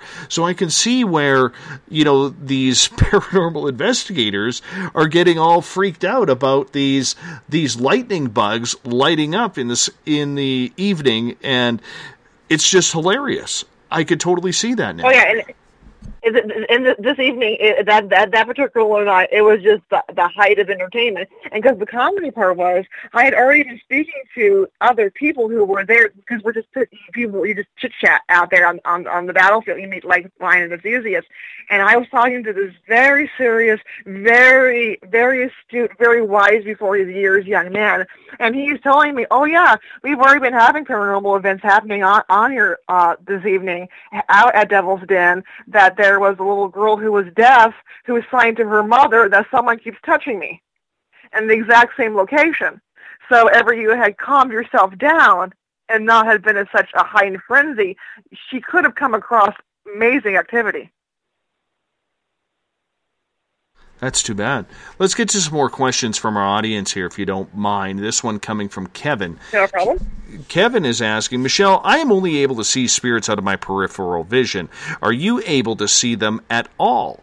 If so, do you have any advice on how I can improve to see more directly?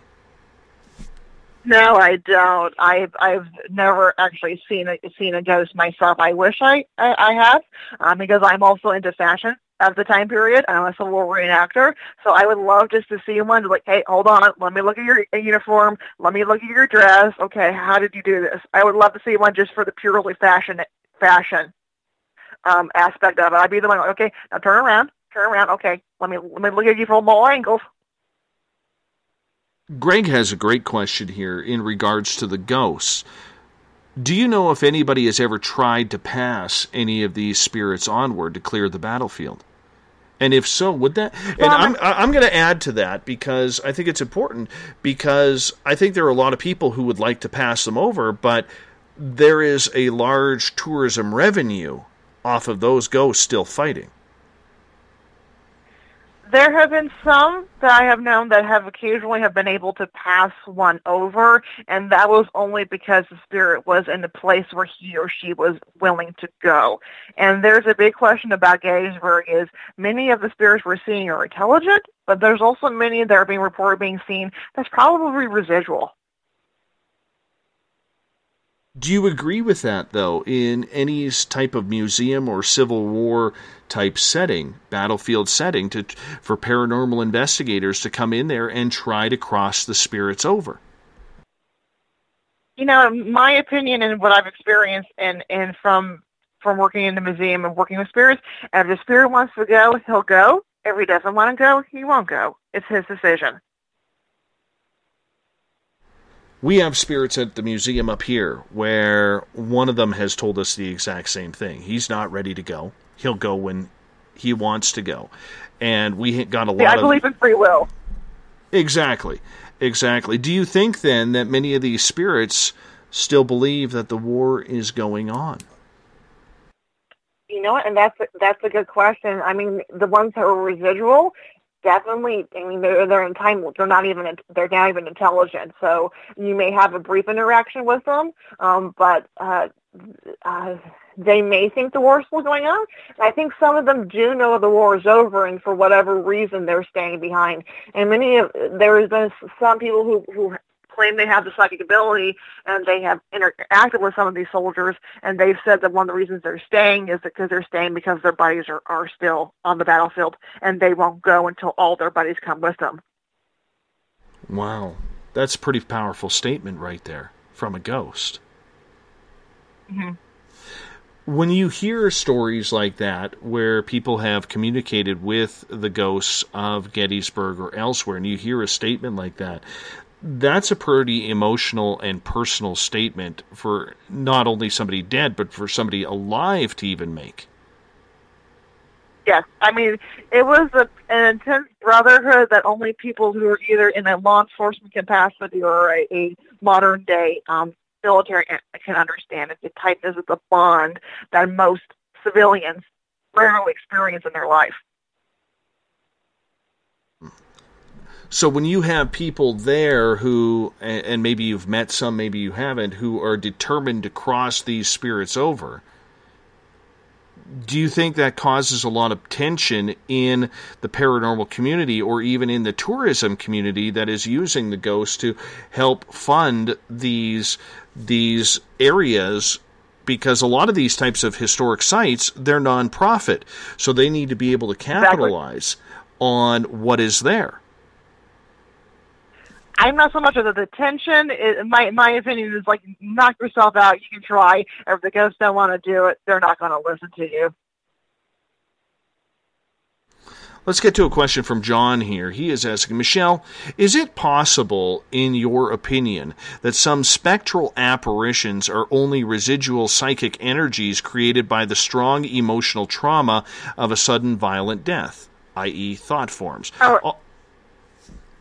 Exactly. I think many of what they're seeing is like the stories of, they're out on the battlefield, and next thing they're seeing like a cavalry charge or a bunch of regiment pass by. I think that's just that's either like a time loop or some sort of a projection. We're not actually, their spirits aren't actually stuck there.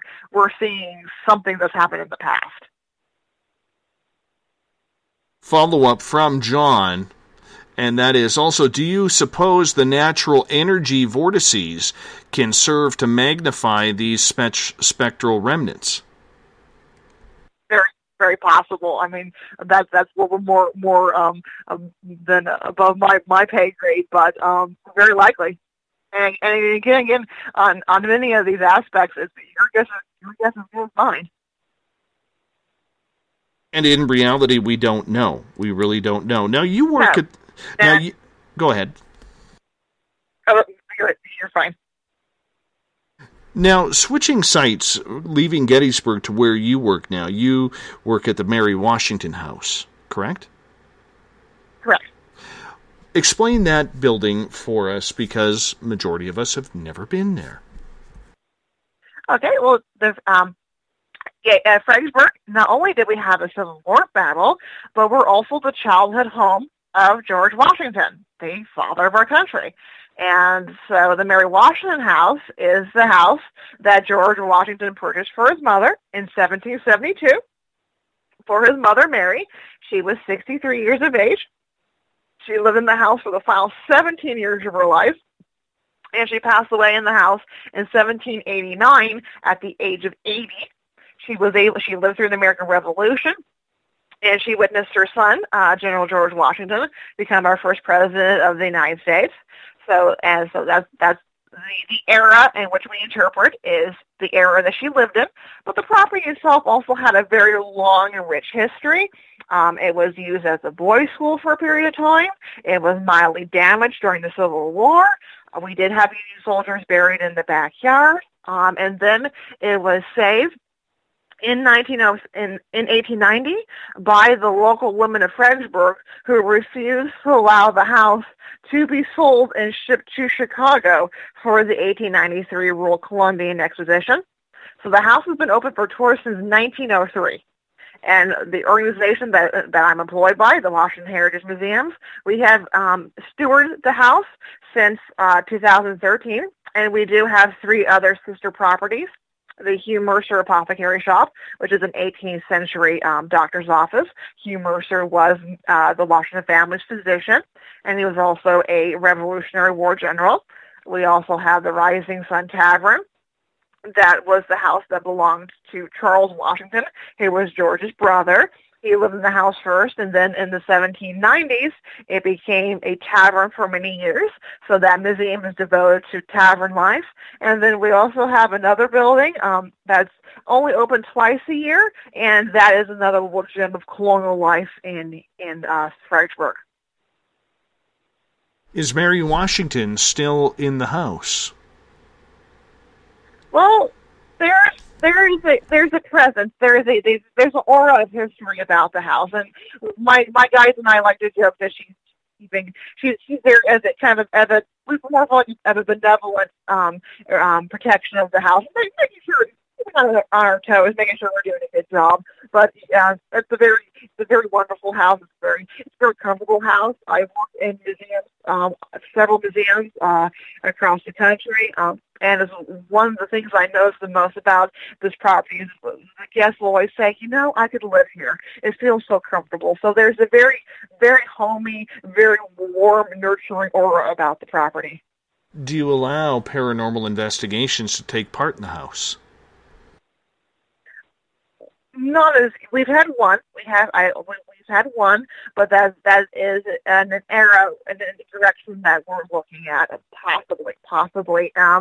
And this is something, again, as a museum that we're here to promote the history, and that's one area where we have to step carefully. Again, it's a belief system, but also we want to make sure we're bringing the right groups or people into the house. We're trying to protect the house. We're trying to be good stewards of the house.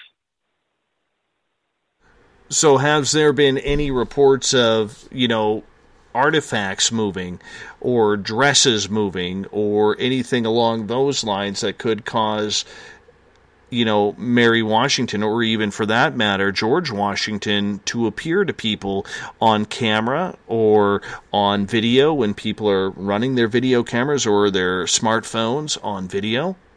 Have you got any good info?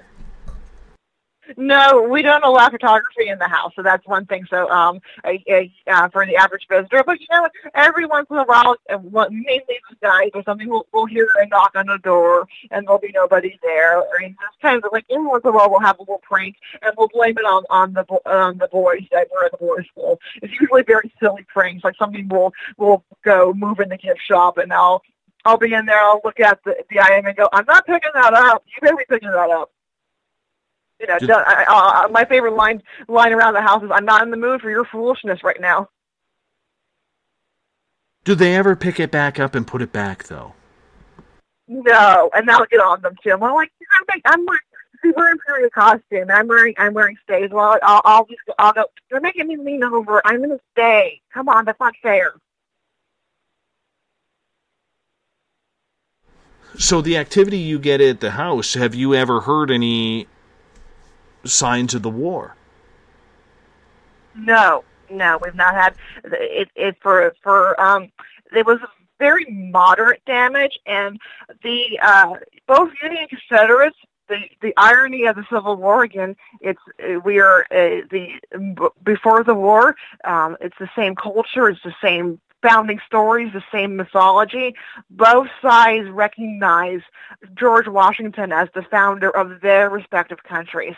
And so the properties connected to the Washington family were respected during the war. So except for a little minor battle damage that was uncontrollable, both sides respected the war. So the war kind of skipped over at least the Mary Washington house. But in the vicinity and in the areas where the war did take place, is there a lot of activity around there? Maybe lanterns going through the trees or the sounds of the battle? Not so much of that. One thing about Fredericksburg is you kind of hear whispers of the stories. You don't hear a lot about. Fredericksburg is kind of, they've not yet come to embrace their paranormal heritage yet. But everyone, you'll hear someone go, "Oh yeah, my house is haunted," that kind of thing, or yeah, there may be like a bed and breakfast on one of the streets. Like, yeah, a Confederate sharpshooter was killed in the attic, and he'll turn the lights on or off in the room now. So there is a lot of activity going on in people's houses. Now, is that area now developed more into a suburban type area, or have they kept it quite historic where the land is still so haunted from everything that is going on that they just kind of keep it the way it is, so that way it's undisturbed? We're very historic. We do have more historic buildings as than Gettysburg. Gettysburg was a very small town. They unfortunately have lost a lot of their Civil War buildings.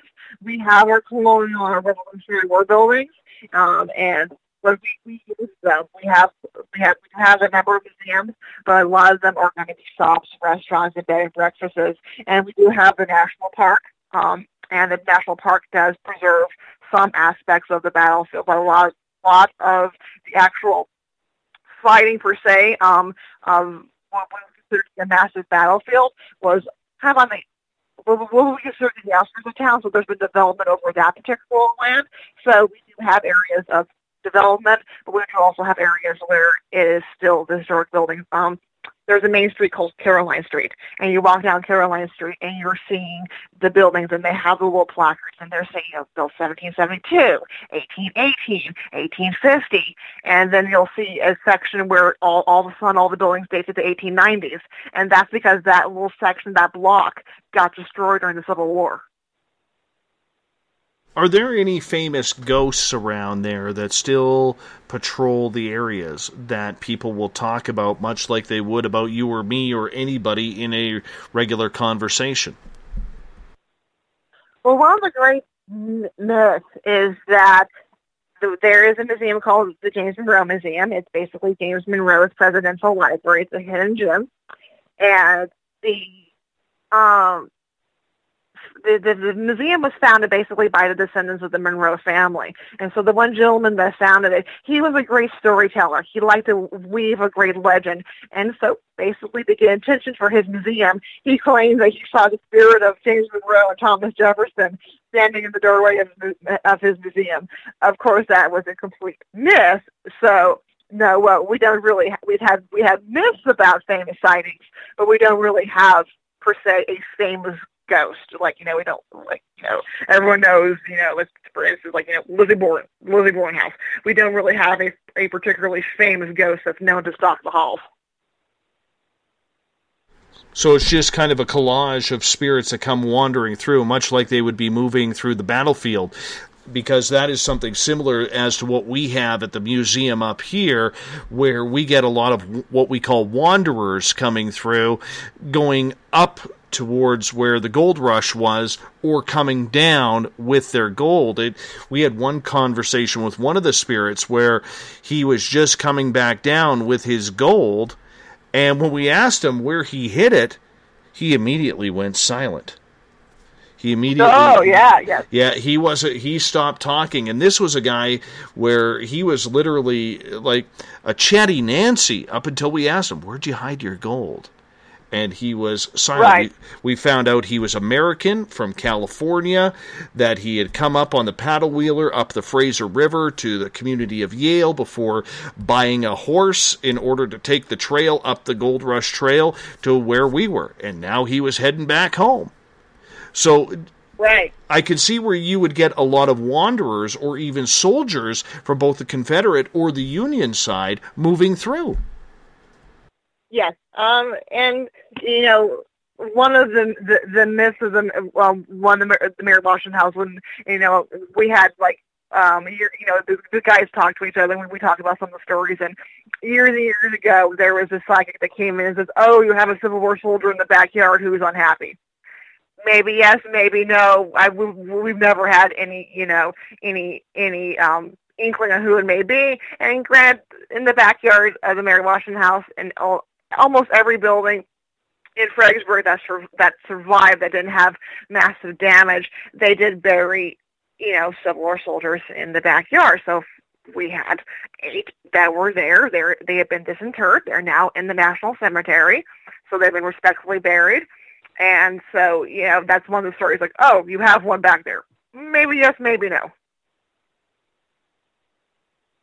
Do you get sick and tired of the paranormal investigators coming in, or maybe psychics coming in and claiming to see what they think they see, and it doesn't correlate at all with any of the research you have done, whether it's in your own museum at the Mary Washington House or elsewhere? At the Mary Washington House, fortunately, and hopefully, maybe we'll change with this interview. We've not had that problem at the Mary Washington House again, because we embrace our history, so we've not dabbled into the paranormal world yet, and I'm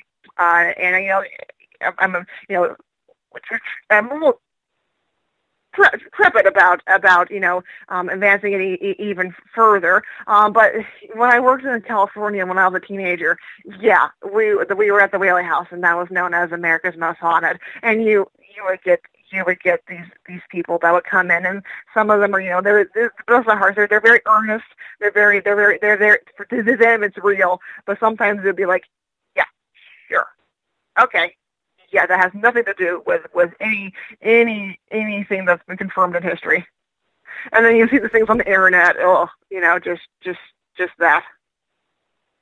Well, I'm wondering if you could give us an example of some of these far out stories that you've been told that just historically are so untrue. Oh, we were at the Whaley House. The family there, they had a tragedy in the 1880s where one of their daughters committed suicide after a failed marriage, and it was very tragic. And at the time, 1880s, a woman could not divorce, or she could divorce, but she would be socially ruined. All chances of remarriage after that would be ruined. And so, we would get these people would come in, and they're always telling these very colorful, very dramatic versions of her suicide or why she committed suicide, and none of it was based on, or very little of it could be that was firmly documented. And so it was sometimes it was an unfortunate aspect of the legend. And how about out east? Like, do you see a lot of this happening, like we talked about with Gettysburg or in other battlefields where, you have some of these people coming on in and giving you these crazy stories about what is going on the battlefield, like almost trying to give you a play-by-play or something like that? You'll hear that every once in a while. You'll see things on the internet. The internet's always great. But kind of interesting on the West Coast, on the East Coast, we're a little bit more respectful. We honor the fact that these are people's family members. That these are that many times these groups may still have people alive, and that these are sites where great historical things happened at. So we're a little bit more respectful on the East Coast. We have a little bit more manners back here. I can see that, and I can see where it would work, where people do show that respect, almost like when you go into a cemetery, you show respect. Even though you're walking through a cemetery, you're trying not to walk on people whom you don't know, even though they're 6 feet under, may have been dead for 150 years. You just try and show that type of respect towards it. But do you think that because of the area, because of the history in regards to the paranormal, that it attracts all sorts of people who are trying to either debunk the stories of whether or not places like Gettysburg are haunted or not, or that we just have so many people who just want to be a part of it and have that experience that they are actually making up information so that way it enhances what their story really sounds like?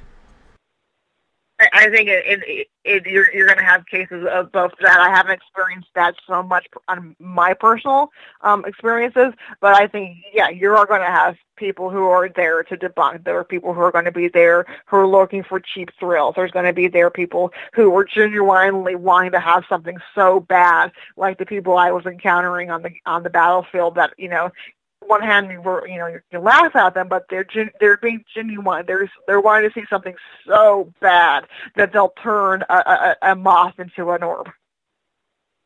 It does happen. It does happen. So with the paranormal, in regards to this, do you promote the paranormal research of it all going on? Because you haven't been on many paranormal investigations yourself, but is that something that you feel that you need to start looking into more in order for your own history? Or do you feel that maybe the whole paranormal scene's a little too far out there and you don't want to, have some sort of false romanticism with something that isn't true?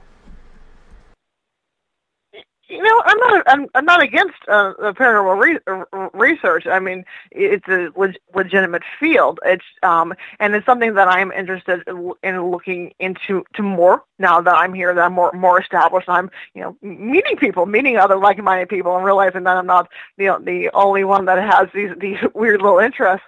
But there's a place for both. There's a place for having it, but there's also a place for being cautious and being judicious in your research. We only have about 3 minutes here before we have to go to our second and final break tonight, and what an interesting discussion this has been. So thank you so much for coming on, and you're going to be on for hour number 3 as well, Michelle, in regards to this. But when it comes to the history of it, do you see these spirits or these entities starting to become more powerful as we get better technology trying to figure out what this phenomenon really is? No, I think it's exactly the technology. We're getting better pictures, better. But the funny part is a believer will always believe, and a skeptic will always be a skeptic. So we can have the best. We could have Abraham Lincoln's ghost come up to you and shake your hand, and you're still going to have somebody go, "That's not real. That's CGI." Unfortunately, that is the way it is these days, isn't it? At this point, I think you're always going to, a true believer will always be a true believer, and a true skeptic will always be a true skeptic. Mm-hmm. Do you, though, even with your fellow historians, talk about the paranormal activity that is going on?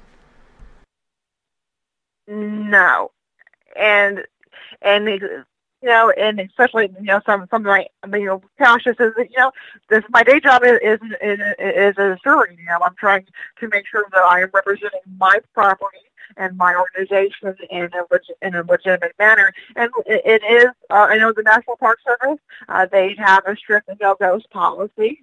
So you're not going to be doing, the National Park Service anytime soon is not going to be a ghost hunt out on the Battle of Gettysburg.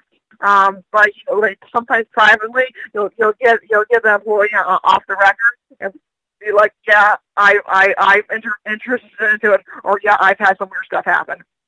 Because I'll kind of look at them and go, "Oh, wink, wink, nod, nod." I go, "Okay, if anything happened, when anything got a bump in the night," and sometimes, "Oh, no," or sometimes you'll see another one, like, "Yeah, this has happened," or "I've heard this really spooky story," but we're still trying to sneak it in there after hours.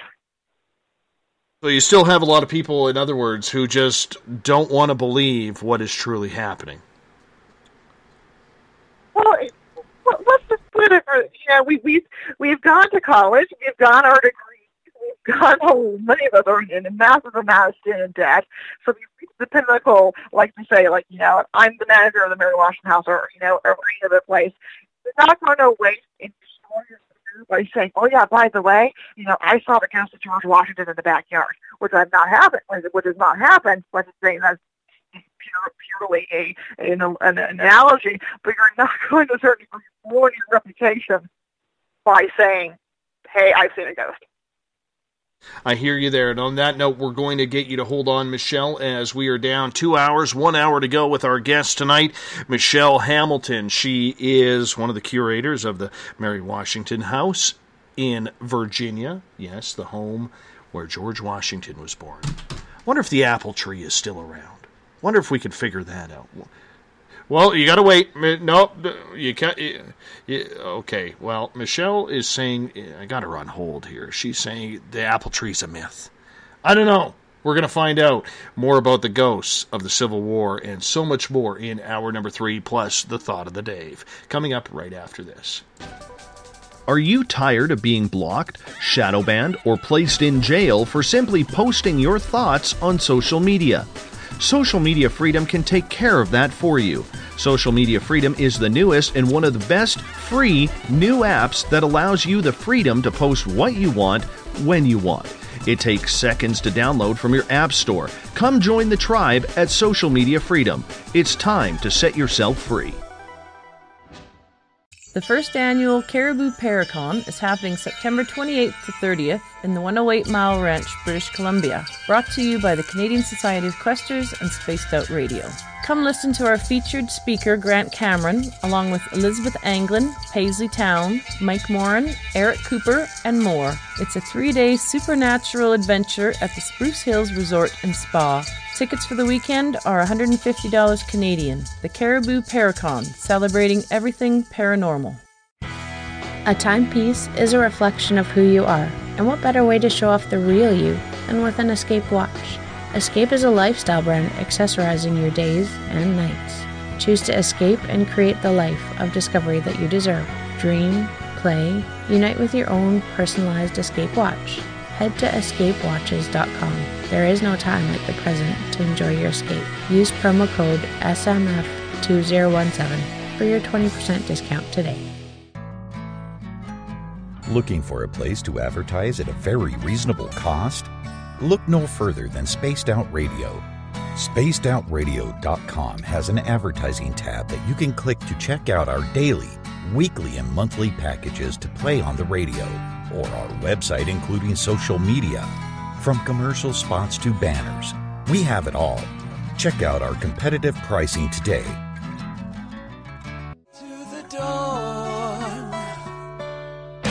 We're lighting the void on Saturday nights on Spaced Out Radio. Hey, this is Joe Roop, and I'm hanging out in SOR headquarters every Saturday night, bringing you the latest news when it comes to the weird and strange. Bigfoot, occult, UFOs, ghosts, and everything in between, I got you covered. You can tune in to SpacedOutRadio.com starting at 9 p.m. Pacific, midnight Eastern Time. Come travel into the void with us on Spaced Out Saturdays. Not ready for bed on Saturday night? Right after Spaced Out Saturdays, hop on over to S4 with Corey Ruiz and me, Eric Cooper from Forest Moon Paranormal. With S4, there are no limits to what we try and uncover. From government conspiracies to helping clean up the paranormal, no topic is safe on S4. We get to the heart of the matter, of the subjects you want to learn more about. So tune in on S4 starting at midnight Pacific, 3 a.m. Eastern, only on SpacedOutRadio.com.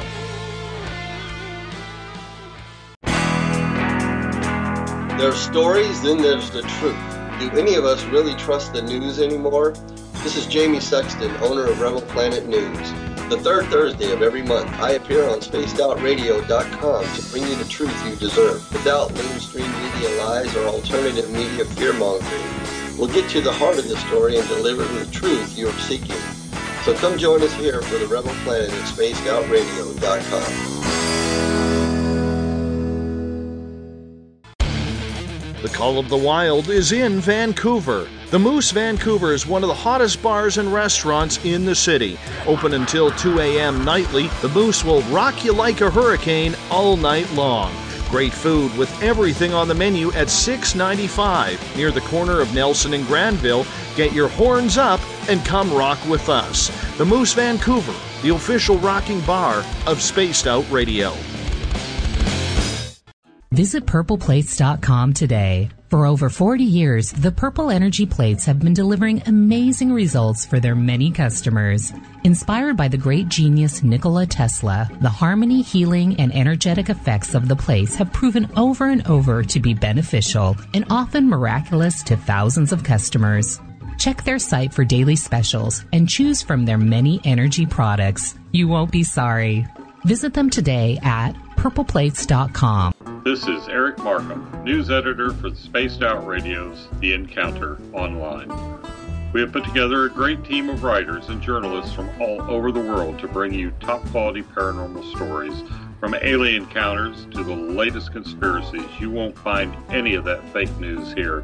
True stories and top-notch reporting as we look to bring these experiences to the mainstream. The Encounter Online, only at SpacedOutRadio.com.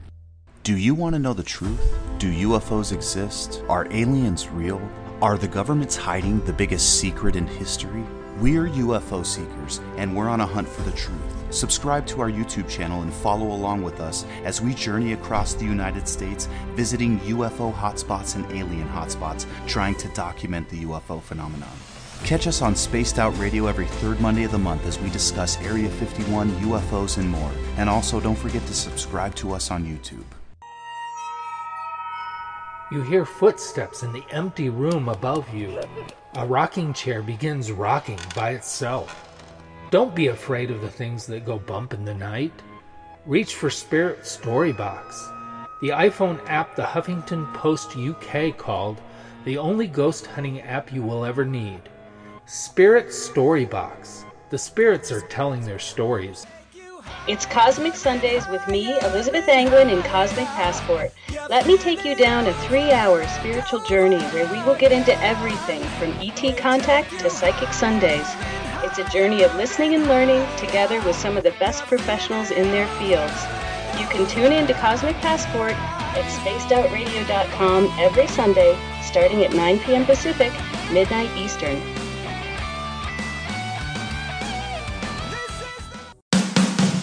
The views and opinions expressed by tonight's guest and topic of discussion do not necessarily represent the official policy or position of Spaced Out Radio, Spaced Out Weekend, Spaced Out Radio Limited, its hosts, syndicated carriers, or anyone associated with this broadcast.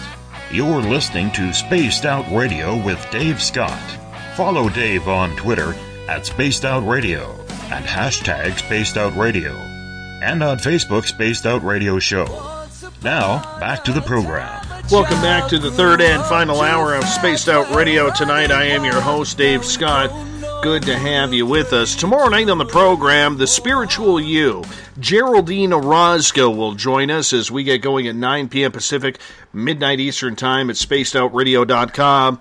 Hope you all enjoy you coming on in. Now, we want to say thank you and hello to everyone listening in on WQEE 99 Rock the Key down in Noonan, Georgia, home of The Walking Dead. We are live as well on the United Public Radio Network, 107.7 FM in New Orleans and over 160 countries around the world. We are also live at spacedoutradio.com, The Fringe FM, and if you want to check out our website, it's spacedoutradio.com, where we have a plethora of features for you, including joining the SOR Space Travelers Club for $5 a month, rocking out to some Bumblefoot, reading up on the Encounter online, dealing with everything paranormal, strange, and odd as well. You can check out my latest blog or watch videos from UFO Seekers, Contact TV, and so much more. For the final time tonight, I introduce our guest, Michelle Hamilton. She is a historian. Works out of the Mary Washington House. Yes, George Washington's mother's house. George's old house. President George, shall we say. And Michelle's website, you can go to her blog, check it out. It's awesome. Michelle-Hamilton.blogspot.com. If you want to check out some of her writings, it's absolutely phenomenal. I highly suggest that you do. Michelle, welcome back. Thank you. The hauntings that are going on in that area, we've talked about Gettysburg, we've talked about the Mary Washington House. You also have a favorite haunting in the Whaley House. Tell us about the Whaley House. Well, the Whaley House is located in San Diego, California, and that was, they had a program for junior volunteers when I was 15 years old. They let me come on, let me start working in museums, and that was, known as America's Most Haunted, ? And when I worked there, it just had some very fun, very interesting experiences there. The house has a very rich and colorful history, very Wild West kind of history. It was the first brick house made in Southern California, in the San Diego area by a man named Thomas Whaley. He came to California during the gold rush. He was never a miner, but he came as a merchant. So he came to make money off of the miners, and he came to San Diego. Of course, San Diego's very first he settled in San Francisco, and then he came down to San Diego. Of course, San Diego's at the bottom of the state, so away from the gold rush.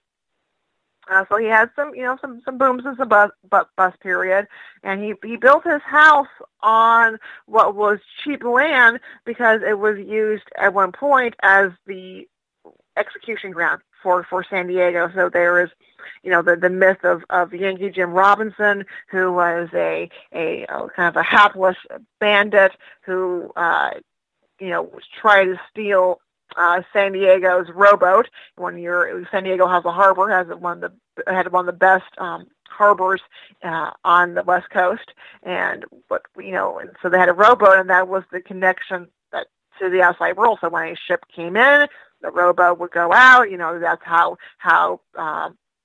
goods and people were transferred from the boat to the harbor and to the land. And Yankee Jim Robinson, for whatever reason, tries to steal that rowboat. And of course, that doesn't end very well for him, and that's a very serious offense. So he is captured, he is tried, and he is executed. And he is executed on the property that Thomas Whaley would later purchase for his house. And so that was always, and of course, the myth and the story that he haunted the property. He haunts the property to this day is the story. So they already had that legend when they built the house, and then it was used as a store, it was used as a theater, it was used as a courthouse, and just the general tribulations of the Whaley family. They had a lot of tragedies. One child will die as an infant. One of the daughters will commit suicide after a failed marriage, and just a lot of heartache, a lot of financial insecurity. So there's a lot of these emotions that are still, people still claim they feel in the house, and there's just a lot of little things that will happen. People will smell phantom cigar smoke. But Thomas Whaley was known for smoking his cigars, so they'll be smelled in the store or in the parlor, in the sections of the house that he lived at. And Mrs. Whaley, her name was Anna, and she was known for her perfumes. So they'll smell violet perfume, and people will hear phantom heavy footsteps that they'll attribute to either Thomas Whaley, or sometimes they'll even attribute to Yankee Jim Robinson. And people have felt sadness in the area, the room where the daughter, her name was Violet, who committed suicide, and will feel sadness in the areas connected to her. So there's just a lot of really great history, and a lot of great ghost stories. Do you feel that a lot of the spirits at the Whaley house are there because it was it had so many different uses? I mean, to think that it was used as a courthouse. I mean, I could just imagine what was happening there with the spirits of the condemned, or even judges, or whomever walked into there. Mm-hmm. I mean, when you're bringing in that type of energy in, I mean, this place must be just spooky as hell. It can be, but I always felt very protected in the house, very, very, very kind of sheltered from, I think, Thomas and Anna.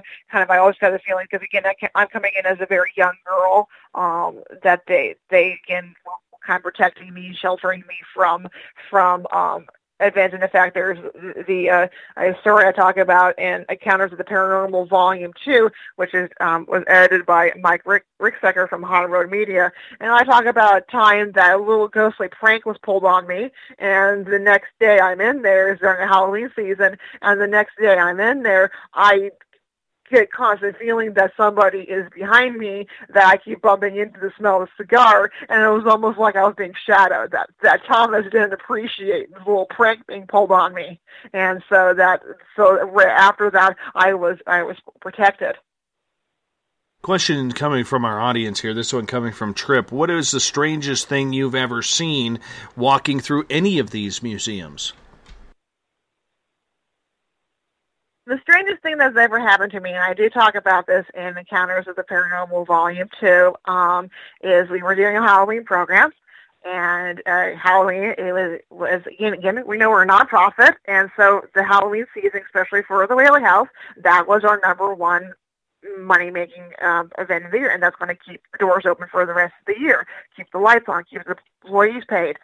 And so every year, our employees, we would look forward to it, and we always plan, some great events. So we were doing a really good event that year. We're having it was one of our most successful years up to that time that I was involved in.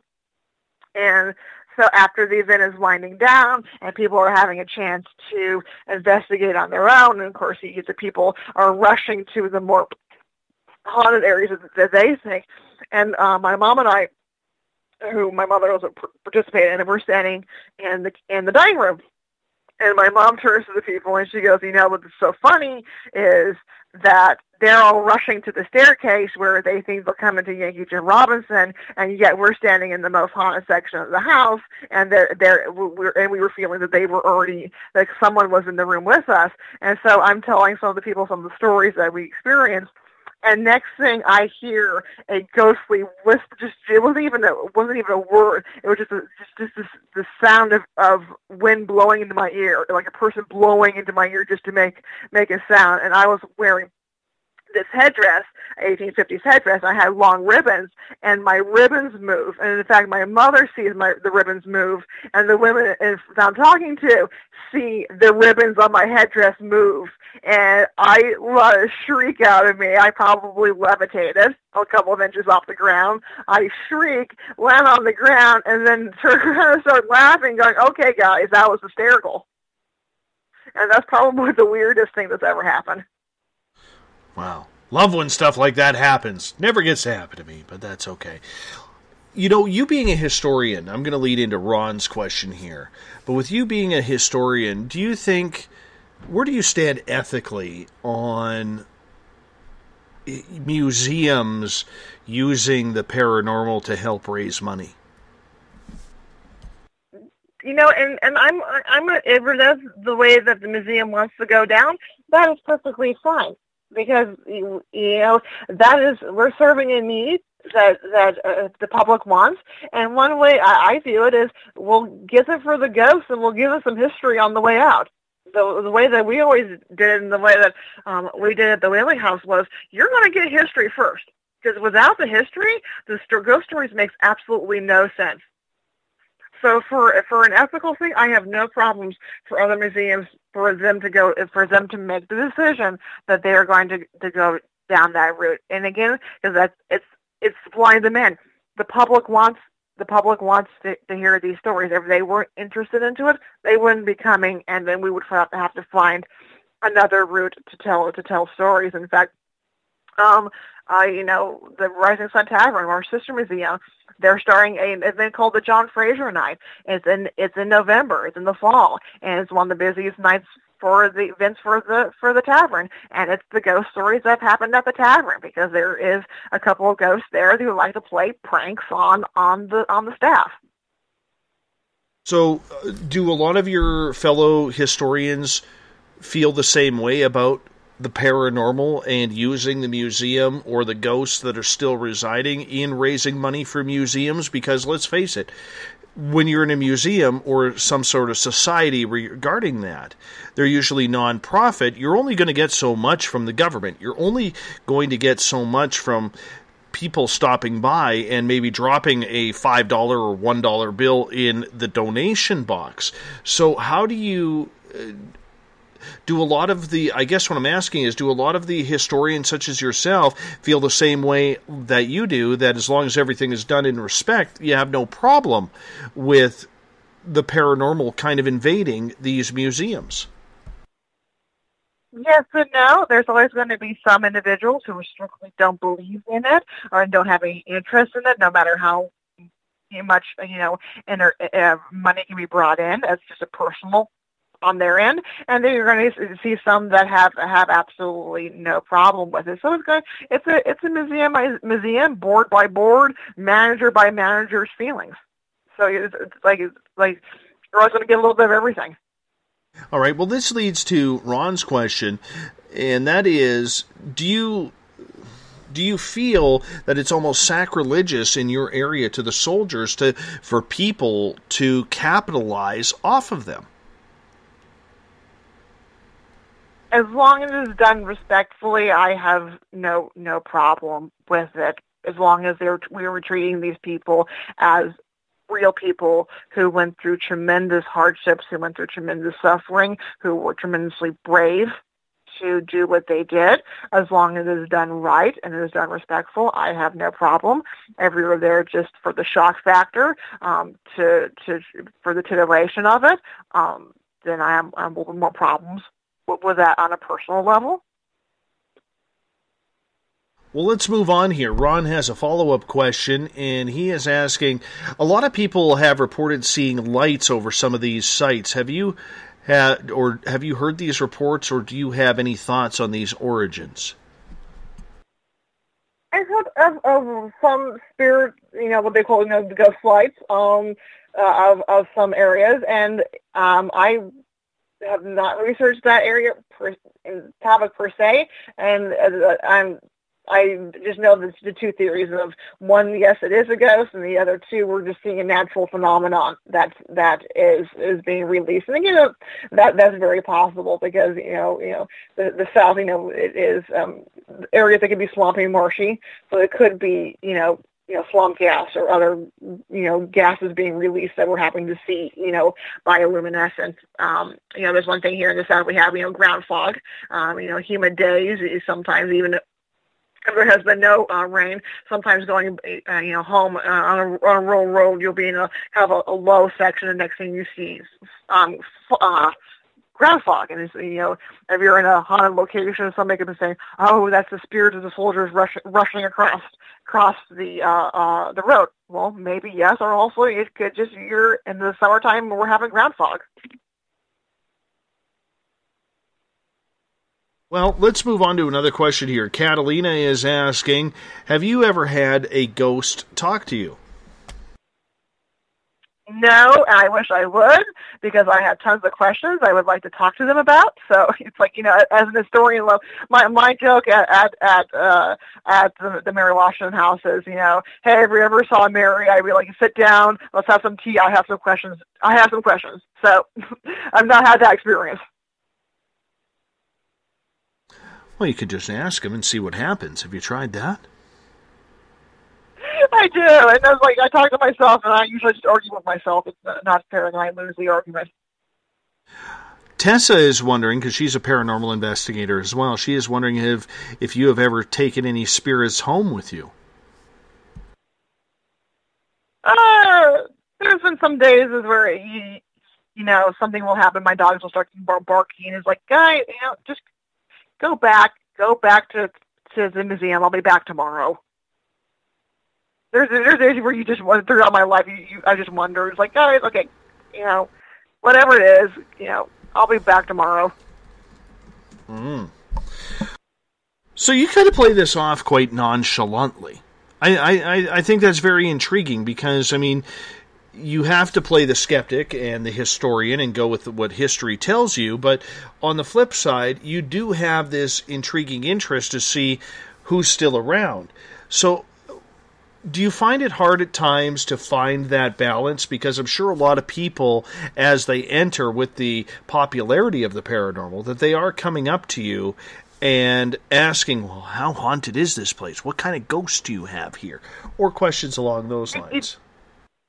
It is, because many ways, you as a professional, you have to walk a very careful line, and because I have this passion, but it's not going to pay the bills. I have to stay employed. There's this, and also I've kind of been around this for so long, and just my sense of humor of I'm just kind of maybe it's my own version of my own weird gallows humor. I'm getting a little tripped out now because I just feel those people. Well, I have to tell you this. My Periscope crew, who is in there right now, they are watching my screen, and apparently there is, and I'm watching it on the screen right now too, there is like an orb flying back and forth, and I have a feeling that somebody is playing a trick on me right now, like probably because the light that they are seeing, because I have a window behind me in my studio, so if you go on Periscope you could actually see it, and there's like this orb that is flying through, and I am seeing it too, and I have a feeling that it's a flashlight or somebody making fun of me behind my back here, because it is in behind the flag. I can tell you that. So it's a little bit strange, but you never know. A lot of times we have some strange things happen during the show here. We do have some strange things, so we do have to bring it up when it happens. Yes, it's on the other side of the flag. I see it right there. I'm watching it on the screen as they are. So I'm not sure if it is Bazooka Joe has come over to try and scare the crap out of me, or we have other, maybe it's the wife with the dog outside with a flashlight. I don't know. But we always like it when fun, weird stuff happens like that. You never know. I feel like running outside and saying, "Hey, Bazooka Joe, where are you?" But that's okay. That's okay. But let's move on here. Let's get back to your ghosts, more importantly. Your ghosts. And everybody's like now running over to the Periscope to check it out. I haven't seen it in a while. Oh, there it is. That's kind of cool. So, anyhow, moving forward here with the ghosts on the East Coast, not up here in British Columbia, do you find that with these ghosts that you are encountering at any of these museums, do you find them friendly? Do you find that they are very helpful, jovial, or are there other cranky spirits around that are just a bunch of tricksters, maybe upset because they lost their leg or they lost their life or anything along those lines? Generally, what we're seeing is that we have the Southern manners. We're very polite, and our ghosts are very polite also. As more as again, it's the positivity, the feelings of home, welcome. You're always going to occasionally get stories of the cranky ghost, but most of it is very very gentle, very playful, very polite. Does that surprise you, considering the emotions of the scene there? The battlefield is not a particularly happy place. Yes and no, but again, you have to understand the manners of the era in which we're dealing with. This was a very polite era, a very courteous era, and again, I'm a woman, I'm a female, and in that era, that would be someone that's going to be treated very gently, very, very respectfully. So you're going to get that courtly behavior even in the midst of a battlefield. So do you think, though, that these spirits, say the ones that have known that they have gone to the other side, do you think they try to be cordial to you and the people who are alive on this side then? Very possible. Again, you're going to keep your personality. If you're a nice person or a welcoming person, and my belief is, if you're a nice person, you're going to keep that personality when you go over the oversight. Now, you're going to be cranky, old guy, stay off my lawn. Then you're going to still be cranky and stay off my lawn, even if you're dead. So, have you had any cranky spirits around in the museums that you have dealt with? No, because I have a personality. I won't deal with. I have enough. I have enough to deal with the living. I'm not going to put up with a cranky ghost.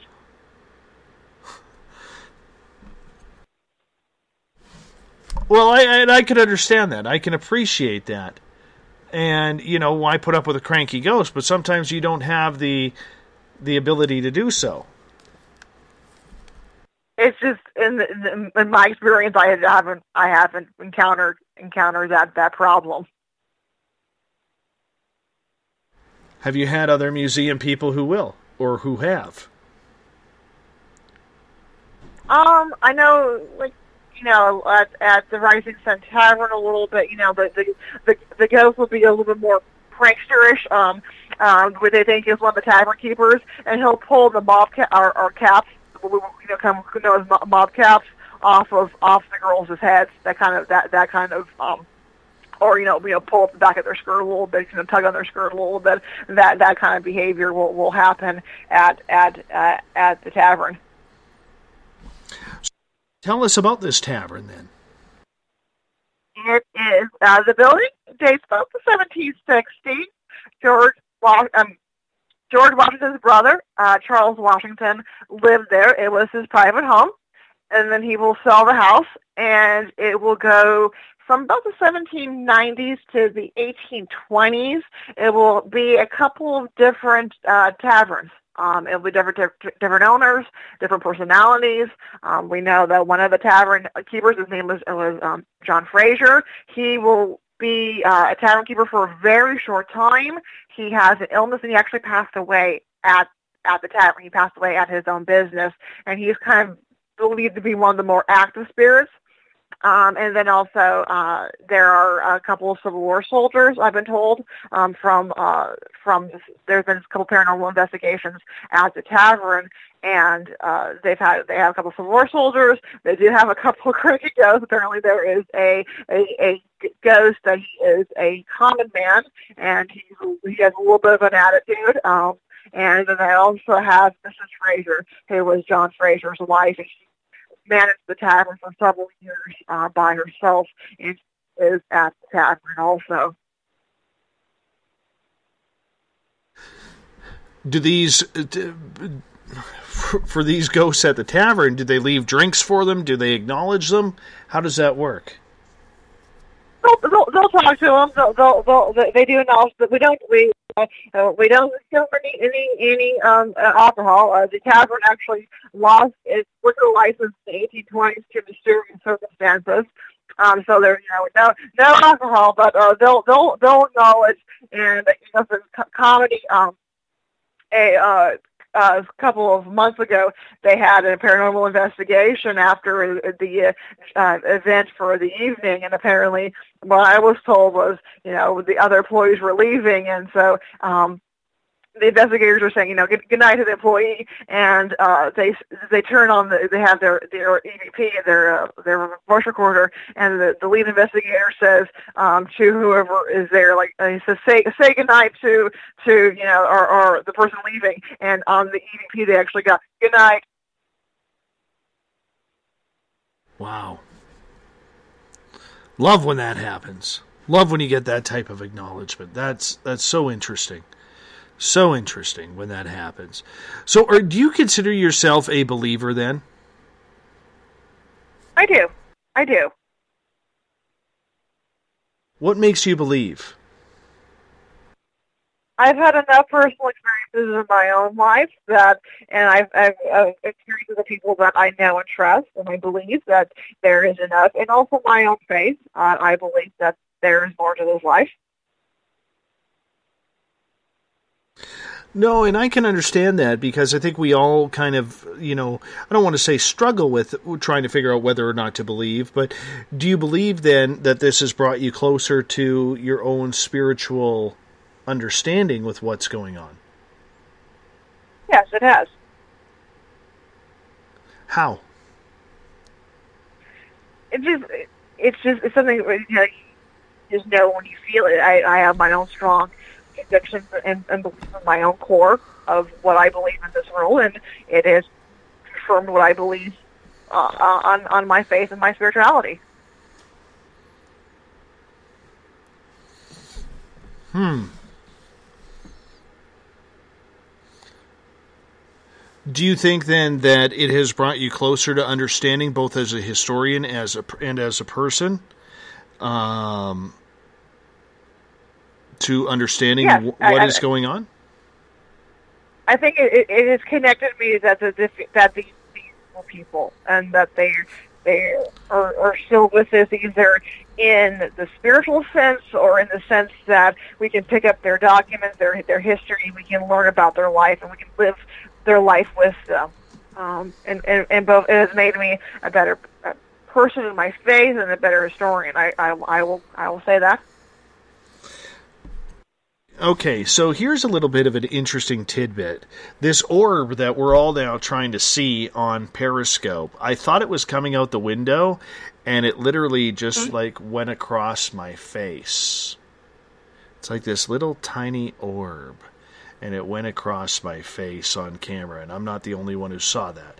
So I don't know what the hell is going on. And Mrs. SOR, just for everybody to know, Mrs. SOR has went out and checked out the outside, and there is nobody there. Nobody there. This is completely trippy right now. I don't know, unless she's playing a game on me. Maybe it's her. I don't know. This is getting totally weird. Totally weird! I don't really understand. Oh, man. All right, let's continue. I just bring joy wherever I go. Well, you know what? I love it when the weird stuff happens during this show. Weird stuff happens. Just not understanding why this is happening. But sometimes it does. Sometimes it doesn't. You know, the show must go on, though. So as we continue on to talk about the whole paranormal aspect of everything, do you think there will come a time where, you know, these spirits finally move on their own? Possibly. I mean, and then that you know, I am a Christian, so I do, you know, at the time there will be into this world, and so very possibly, yes, they will cross over.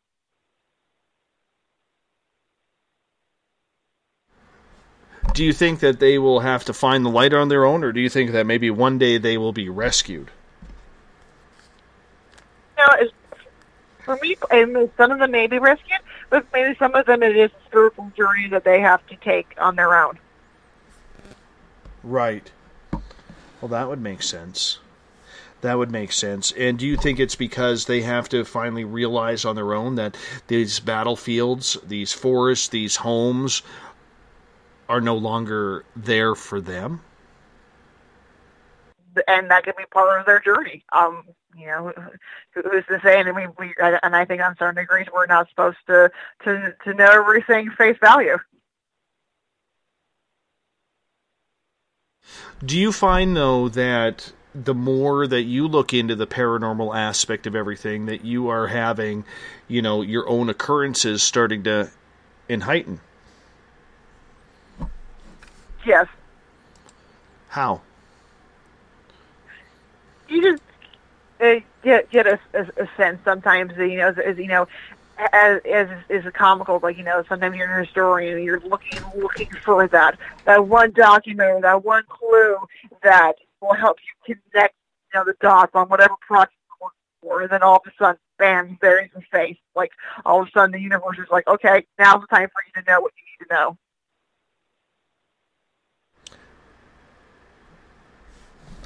All right. So, once again, Mrs. SOR has gone outside and has checked from the patio. She took the dogs outside, and there's like no flashlight there. I'm trying to figure out where the hell this is coming from. This is the trippiest thing right now.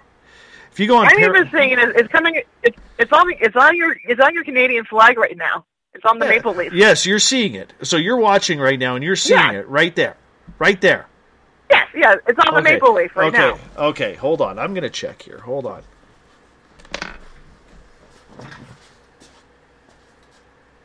How do I do this?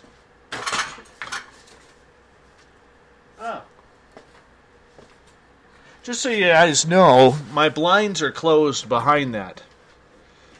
And so what I would have to do is I would actually have to go outside to look. Now I'm damn near... This got me rattled a little bit, I'm not going to lie. In a good way.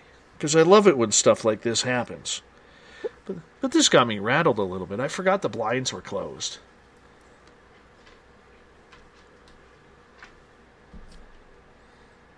I forgot about that. But you know, see, it's right there too while I'm looking at it. It's right there. No, that one went across my guitar.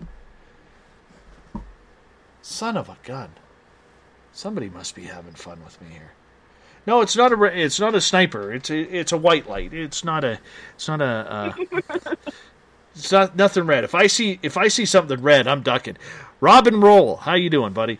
But yeah, it's a little weird because it has come on my face and flown across my face and everything like that. Is there anybody in, you know, because Bazooka Joe, he just sometimes will play games. I'm trying to figure this out here. Weird. Very, very weird. We only got a few minutes here before we have to get to the thought of the Dave. And I'm kind of excited for it. And maybe our resident ghost here, wherever it is, can come join along. And it's not a spider. I'm looking for spiders, because when it came across my face, I was looking for the spider things happening. But nonetheless, nonetheless, we're going to move on here. Do you find, Michelle, that as you were saying that you're starting to get more in tune and starting to see much more? What more are you starting to see at this point? Are you starting to see more orbs? Are you starting to see things move out of the corner of your eye? How is it working for you? It's more of an intuitive. I'm not seeing anything. It's just except for the orb on your flag. But it's just the sense that I'm on the right path in my life, the right path in my work. That kind of that intuitive within myself. Mm-hmm. Do you find yourself becoming more intuitive, and would you almost consider yourself intuitive now?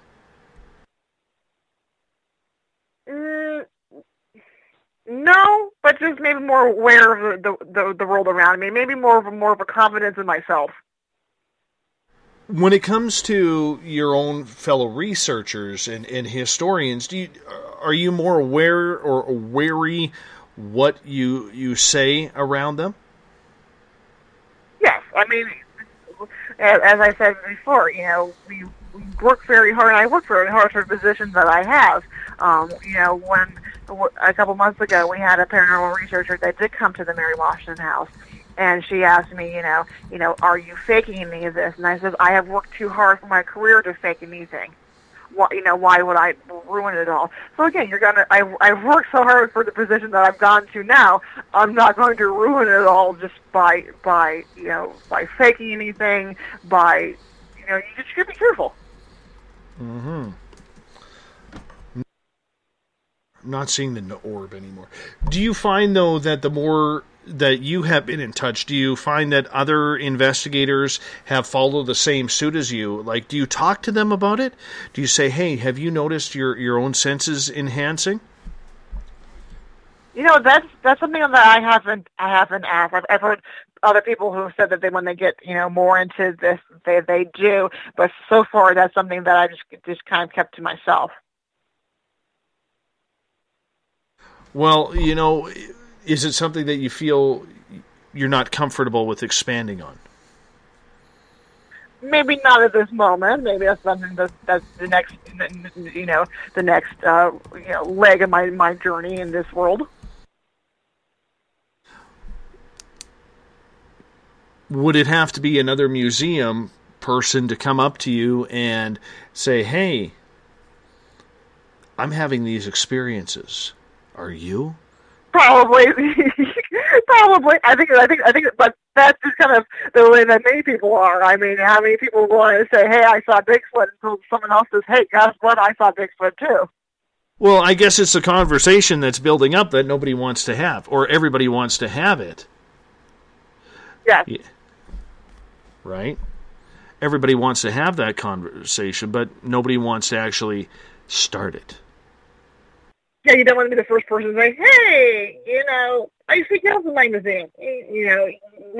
Nobody, again, because we've worked very hard to get to the position that we're in. And we're given a lot of trust, being, we are handling the artifacts, which are very fragile, which are very unreplaceable. We're handling, very delicate things. We worked to get to where we're at. So, there's a lot of trust around responsibility, and I view it, I'm being stewards of the Washington family. I'm being stewards of Mary Washington, her legacy, the house, the fact that, keeping it there for future generations. That's a lot of, weight for one person to carry on their shoulders. So how do you do it then? Who do you vent to?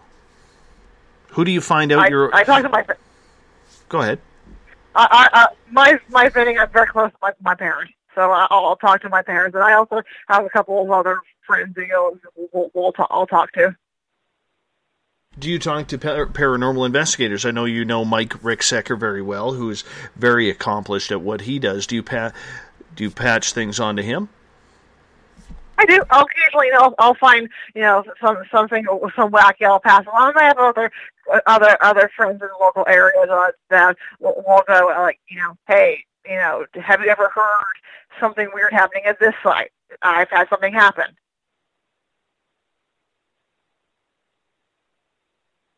So when you have something happen, do you immediately call up Mike or somebody else that you know in the field and say, hey, can you explain this to me? What's going on? How does that work for you? Yeah, and also, like, I have another friend her name is Pamela Kinney. She does local Virginia haunted books, and I'll go, hey, like, I was at this site. I smell cigar smoke.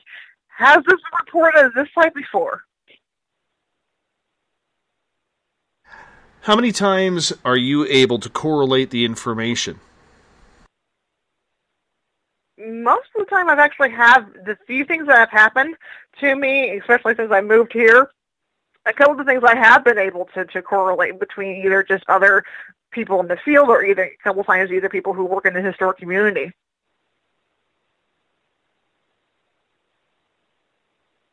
So when you are having these experiences now, are you writing them down or are you just carrying through like, oh, it's just no big deal? I personally write it down just for the experience of that for my personal records and for, again, I'm working on a couple projects right now, someday presenting some of this information, but some of it I do write down for my own sanity. Mm-hmm. Mm-hmm. Well, you know what? How big is your book now?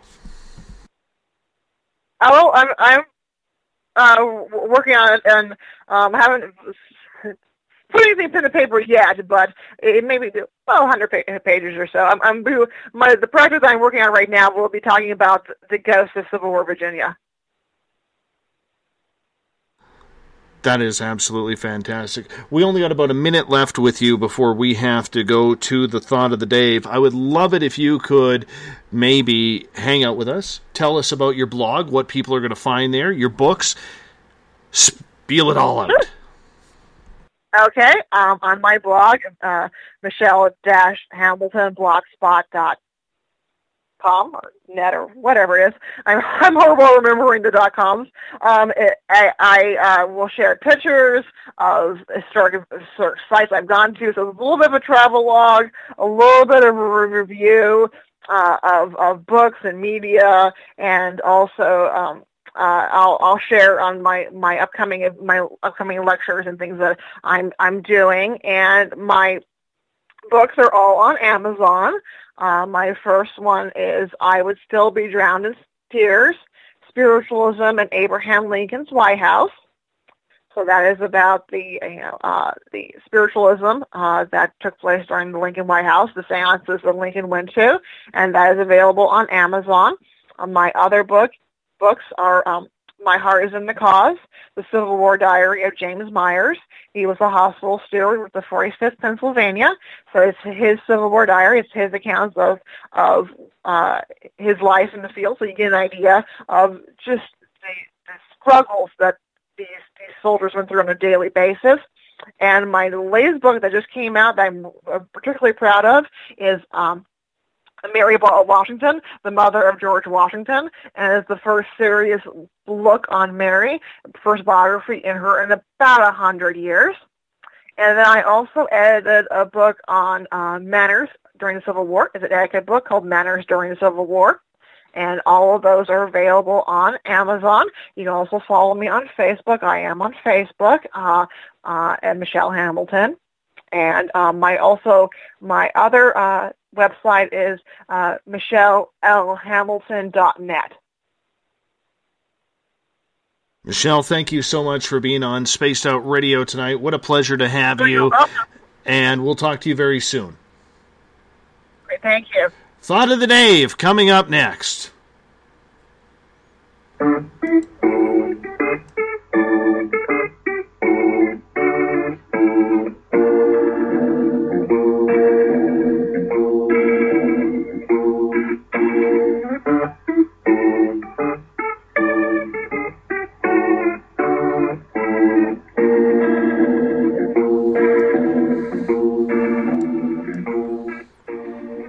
Thought of the Day happens every night at this time where we ask a question. That orb thing is just tripping me right out because I can see it happening. So, first off, I gotta figure out this whole orb thing. Because at first I thought, if you look behind me, and the people who are on Periscope, so if you're listening at home or you're catching this archive, you got to go over to periscope.tv/spaced out radio. That's periscope.tv/spaced out radio. And for about the last half an hour or so, maybe longer, in behind me, right here, I have a Canadian flag. And there has been this little orb, maybe the size of a penny. We got this orb that's been flying by, and I've seen it. I saw it on camera cross my face. I guess it's done it a couple other times.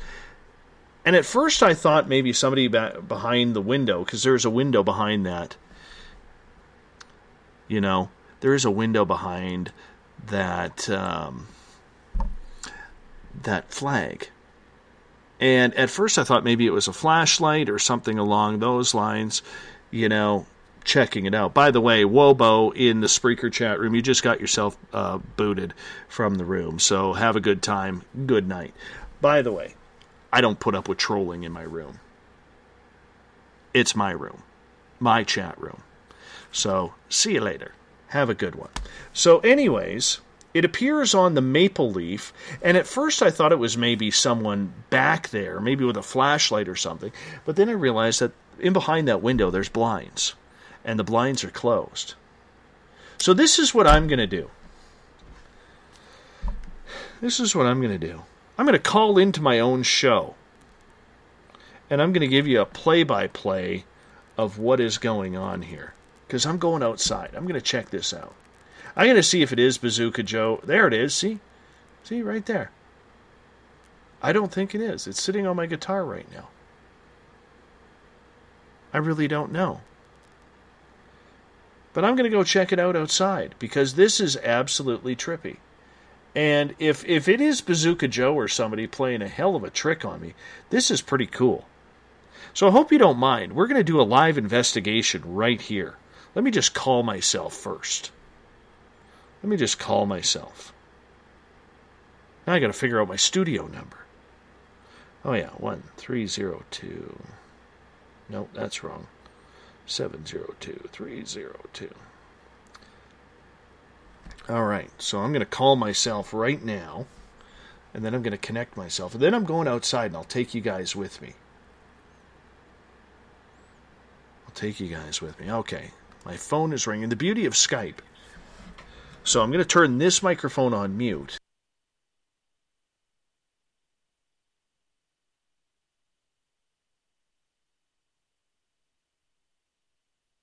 Maybe if I have my phone not on mute. Okay, so I'm going to go. Now, you guys who are watching on Periscope right now, you watch the flag, because I got to check and see if there's anybody out here. I got to debate whether or not to take a dog outside. Hold on. Let's call a dog. All right, Doug. Time to go to work, buddy. Let's see what's going on. Doug, we may have a ghost outside. We may have Bazooka Joe or somebody. You got to find him, all right? We're going to take this flashlight. You ready, Doug? Doug is the dog. Here we go. Nope, not in the backyard, Doug. We're going to the side yard. Okay, so I'm walking through my carport here, and I've got my flashlight going, and there is no one in my yard. How weird is that? Now, I cannot see if any of you are looking at the screen right now. See, for instance, what I'm going to do here, Doug, come on. I'm going to go and flash my flashlight through the window. So you can tell me if you can see it. There are no footprints in the snow. I don't know if you can see that or not. That would be me. So I am not seeing any ghosts or anything whatsoever. No footprints in the snow. No nothing. I don't see any vehicles up in my driveway or around. Nothing. Now the danger part of getting back down the ice without breaking my legs. I know Captain Shirk is all worried now. All right. So I'm heading back inside. Come on, Doug. The beauty of calling into your own show. There is no one out there. So I have no idea whether or not this orb is continuing on or not.